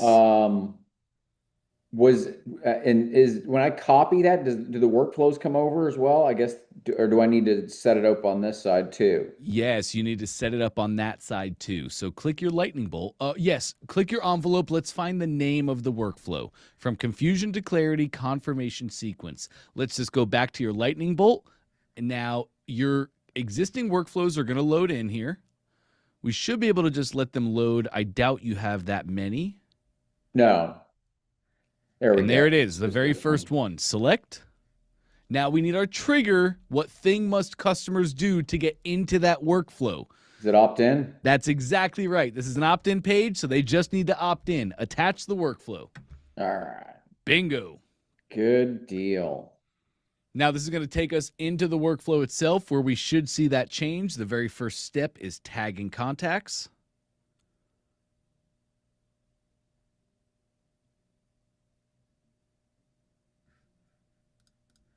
Oh yeah, wow. Zoom is just going through it today.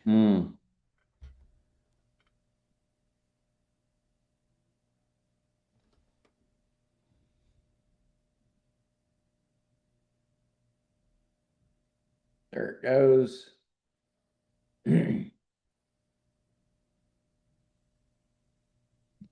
And bingo, they're also tagged as webinar register. Fantastic. All right.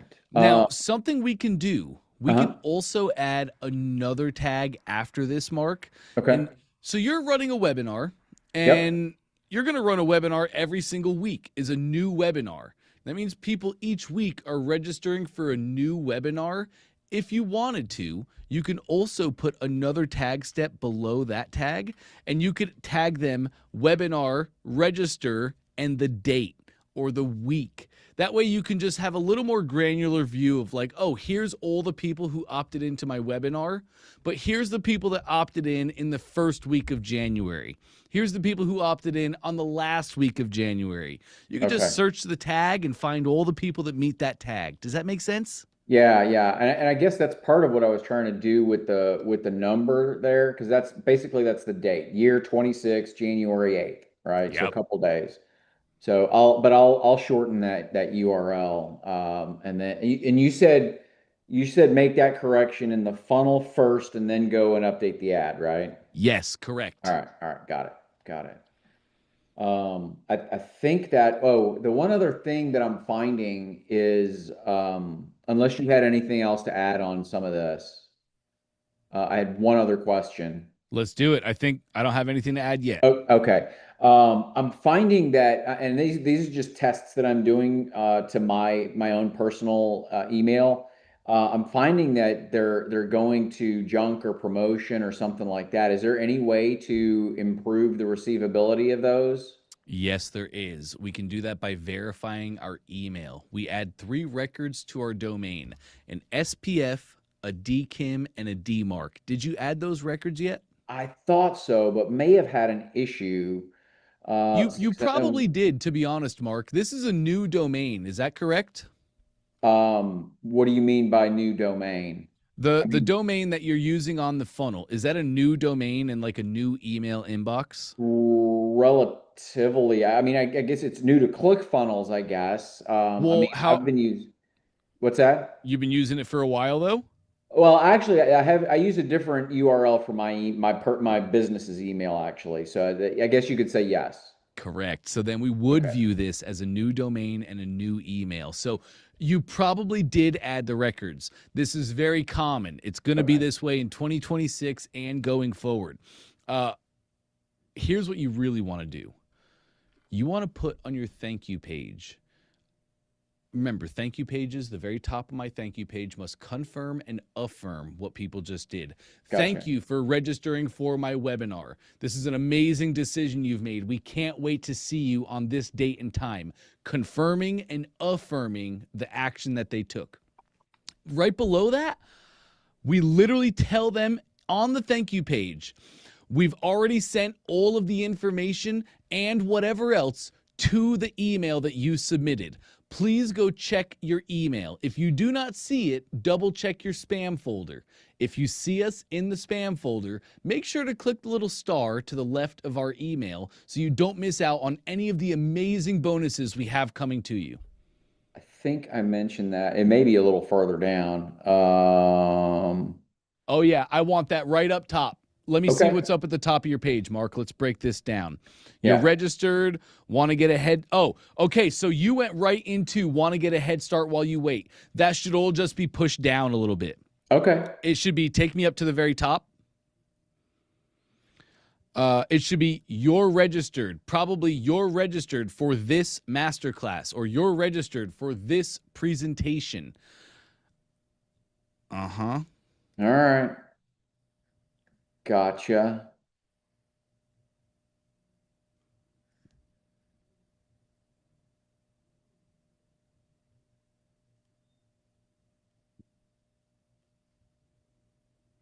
Master class or web class? Whatever you're calling it. Whatever you're calling it. All right. Cool. Then you have a green check mark. I would probably just put it right below. So you can actually right under. I would literally put it right there. Yes. Drag this. Yes. Up. Let's see.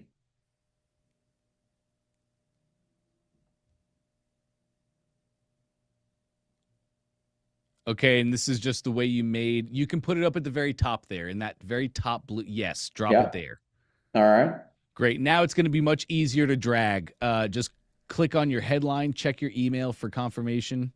Yep. And then we're going to drag that. Yep. Drag it down. Keep going. Touch it at the bottom of your green. Yes, sir. You got it. All right. Bingo. Then you're going to take the next thing, drag it down. The top of your thank you page is going to confirm, affirm, and get them to go to your email and get you out of spam. Okay. Once you start getting people doing that, clicking, getting you out of spam, if you have some friends, Mark, I'd love for you to send this funnel to your friends, have them opt in, have them go to spam, have them click the star, and then have them even respond to your email, even if they just respond and say, I'm so excited. And then you respond back to them and say, me too, I can't wait. Go get 5 to 10 people to go through and do that. And that's going to really send the signals to Gmail and Yahoo and all that. Oh, this is a real business. This is a real person. Get them out of spam. Okay.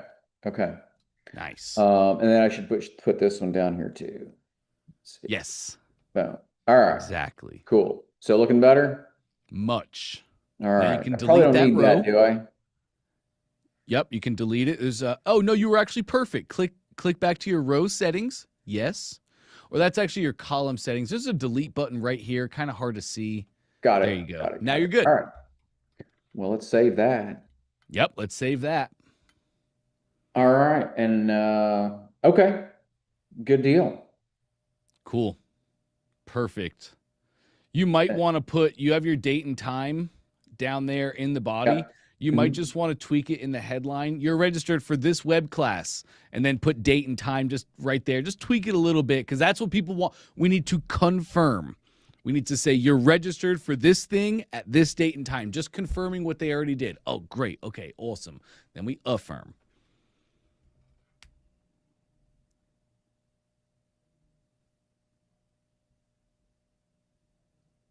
Nice. Perfect. Lovely. Okay. Great. Any other recommendations? I don't think so. My recommendations are going to come from your opt-in page. We need that opt-in page converting at a higher rate than what it is right now. It's not converting enough. So let's go check out your opt-in really quick. Just click that page on the left-hand side. Okay. Nice. Or that step, I should say. You may have looked at this. I think I did this based on your suggestion. Yep. And then what I did, the only thing that I did that we caused the split testing for was I changed the headline, right? So I updated these two boxes. Let me just flip over to this one real quick.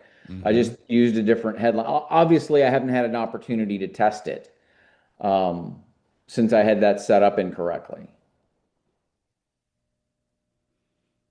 Gotcha. Yes. And what's your main headline?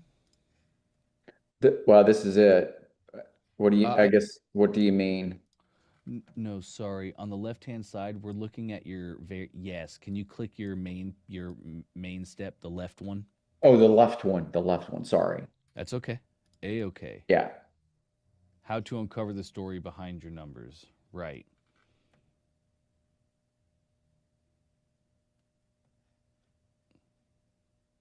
Okay. I got it. I see it. Okay. Yeah, we're really going to want to inject a little bit more curiosity. Okay. Let me take you back to the template here. Actually, I'm going to stop your screen share really quick, Mark. Sure. And I'm going to hop back into mine. And while you're great. doing that, I'm going to thank Patricia for allowing me to go next. That was very, very nice and gracious of you. Appreciate it. Patricia is awesome. She is. So on the template that we give you, number one, note the above the fold. Like I'm on the live page right now. And when the live page hits, it's just so easy to consume. It's so easy for my eyes to see this and understand everything that I need to be doing. So if we look at the top banner, free web class for your target market, other market one, other market, and other market. So you have free web class for business owners. Mm-hmm. You can probably add a little bit more to that, right? You have some other verticals, some other markets. Maybe we want to get a little bit more granular on what kind of business owners. Are these brick and mortar business owners? Are these doctors? Are these medical practices, right? Understanding dream customer is so important, and calling them out so that when your customer hits this page, like, oh man, this is a web class exactly for me, and it's showing the thing that I need to learn. Great, let me in on that. So I think we can definitely tweak our top banner a little bit. Okay. Then I noticed the headline, how to blank in just blank without blank or blank by following blank. So remind me, what's your thing? Because I found your headline to be a little bit ominous. Ominous, huh? Okay. I didn't really know. I don't really know what you were talking about. Okay, it says how to uncover the story behind your numbers without wasting time in QuickBooks. What does that mean? Well, it means that gosh, I know I've thought all this out with the other guys in the makeup of the webinar slides and whatnot. I'm going to act like Tony Robbins for a minute for you. Yeah, go for it. Please. If you cannot articulate to me what that means immediately off the cuff, easily explain what you mean by that, how can we expect our customers to know? Yeah, great point. Great point. I learned this from Russell, of course. I've learned everything from Russell. I love just trying to speak on a third grade level, not using, I forget the technical term for them, but like how you said, uncover your story. Yeah. I don't know what that means. I don't know. I just don't know what that means, right? So let's just make some really simple copy. I'm going to take a screenshot really quick. Let's get this ready, set. Okay. I'm going to go like this. Put this in there. Okay, I just put a screenshot of this headline in our chat for you. You can take that screenshot and then feel free to like use it as your template and use Dante I. Do you have Dante I? I think so. Let's make sure you do. How did you do that screenshot? I'm on a Mac, so I pressed Command-Shift-4. And then once I do Command-Shift-4, I think you guys can probably see this right now. If I go Command-Shift-4, you can see that turns into like a little target. And now I can choose the thing that I want to grab. And then I just take my file and I put it in the Zoom chat. But Command-Shift-4 on a Mac will let you do screenshots. If you're not on a Mac, you guys can just go to Google and say, how do I take screenshots on a Chromebook, a Windows, whatever your device may be. So I would love for you to just make a clean, concise, easy to understand headline. Like, are you teaching people how to make data-driven decisions? Yes. There's a buzzword that people know about, a term people know about. So how to finally make decisions driven by data in just how long is it going to take for them to get the first result? You know, we always want to give the shortest time frame. Maybe it's just 1 hour. You know, you might have like when they buy your offer, you probably send them into a course where they can take this course for the next 3 to 6 months and learn all these things. But what's the fastest tangible result that you can deliver to people in this? That's the time frame we're going to use. Okay. So how to finally make business decisions driven by data in just 2 hours. without complicated systems or expensive softwares by following Mark's name of his method, Mark's amazing data method. Does that make sense? Yes. It's just clean. So then when I ask you about that, and when I say, well, what are you really trying to say with this headline, Mark? You would say immediately, well, in business, it's really hard to know what's the right decision, and it's got to be based on data. So I teach people how to make data-driven decisions. Okay. That's a headline you can explain. That's a headline your customers will understand when they read it. And then finally, when we go back here, I noticed your secret 1, 2, and 3 were not on the page. Are you using secrets 1, 2, and 3? Yeah. Hold on a Okay, sec, cool. 'cause I'm pretty sure that's there. Hold on. Well, I noticed it's not in the above the fold. So I would also love for you to tweak up the design, the size of your image, and the size of your text. We really want secrets 1, 2, and 3 to be in the above the fold. It's the curiosity piece that really drives people to opt in. Okay. Your headline okay. sets the scene, and they see secret number 1. You know, secret number 1 might be the tracking secret. How to track all of your efforts across all of the the platforms that you're using. Secret number 2, if you're trying to make a data-driven decision, might be interpretation. Right now that we have all the data coming in, how do we actually interpret it? I don't know what these numbers mean. So it might be like math secrets for secret number 2. And then secret number 3 is like, okay, now that I have the data, what's the decision I should be finding out of this? And so that might be like your spotlight secret, you know, how the data shines a spot. And then right here, my spotlight secret. And then you tease it right there, how the data shines a spotlight on your obvious and lucrative answers. Okay. So now somebody sees it. It's like everything they need right here. How to finally make data-driven business decisions in just 2 hours without complicated or expensive softwares by following my amazing framework. Secret number 1 is that secret. Secret number 2 is that secret. Secret number 3 is that secret. All in the above the fold. One shot. They didn't have to scroll. They didn't have to do anything. I gave all that information right there. Okay. Nice. So I just moved the secrets. Great. And I wonder if it's still in the above the fold. Let me see here. Maybe too big. Yeah, it looks like it may be too big. Maybe I just need to tweak the sizing a little bit, probably. It's just tweaking the sizing of your hero image and your headline. And so it's just tweaking all that stuff, make it a little smaller, and that'll bring your secrets 1, 2, and 3 up. Got it. All right, cool. That gives me a lot to chew on. I appreciate that, Dante. Awesome. You got it, Mark. You got it. Right. Great questions there. Appreciate it. Absolutely. All right, gang. Well, yeah, let me get my camera on as well. There we go. All right. Such a good day, gang. Such a good day. Thank you guys for the questions. I love the question. Like Trey was saying, I know it's intimidating. I remember the first time I joined a session like this, and the first time I was trying to do the thing. But really, like we always say, there's no dumb questions here. I promise you, I've already asked every single one of them. It's impossible for you to ask one. So amazing work from everybody. Really proud of all of you. Let's have an amazing rest of our day. Let's get our work done. Let's hit more hurdles. Let's hit more roadblocks. Let's accomplish more things. Bring them in tomorrow. We're going to smash those hurdles. We're going to get to the next step, and we're going to keep doing that for 30 days, gang. Love having you guys here. It's a pleasure of my life to be with you. Really proud of all of you. Have an amazing rest of your day, and we're going to be back at it tomorrow. Our session opens at 11 a.m. Tomorrow is not a champion day. It's not an Ecom day. It's not an expert day.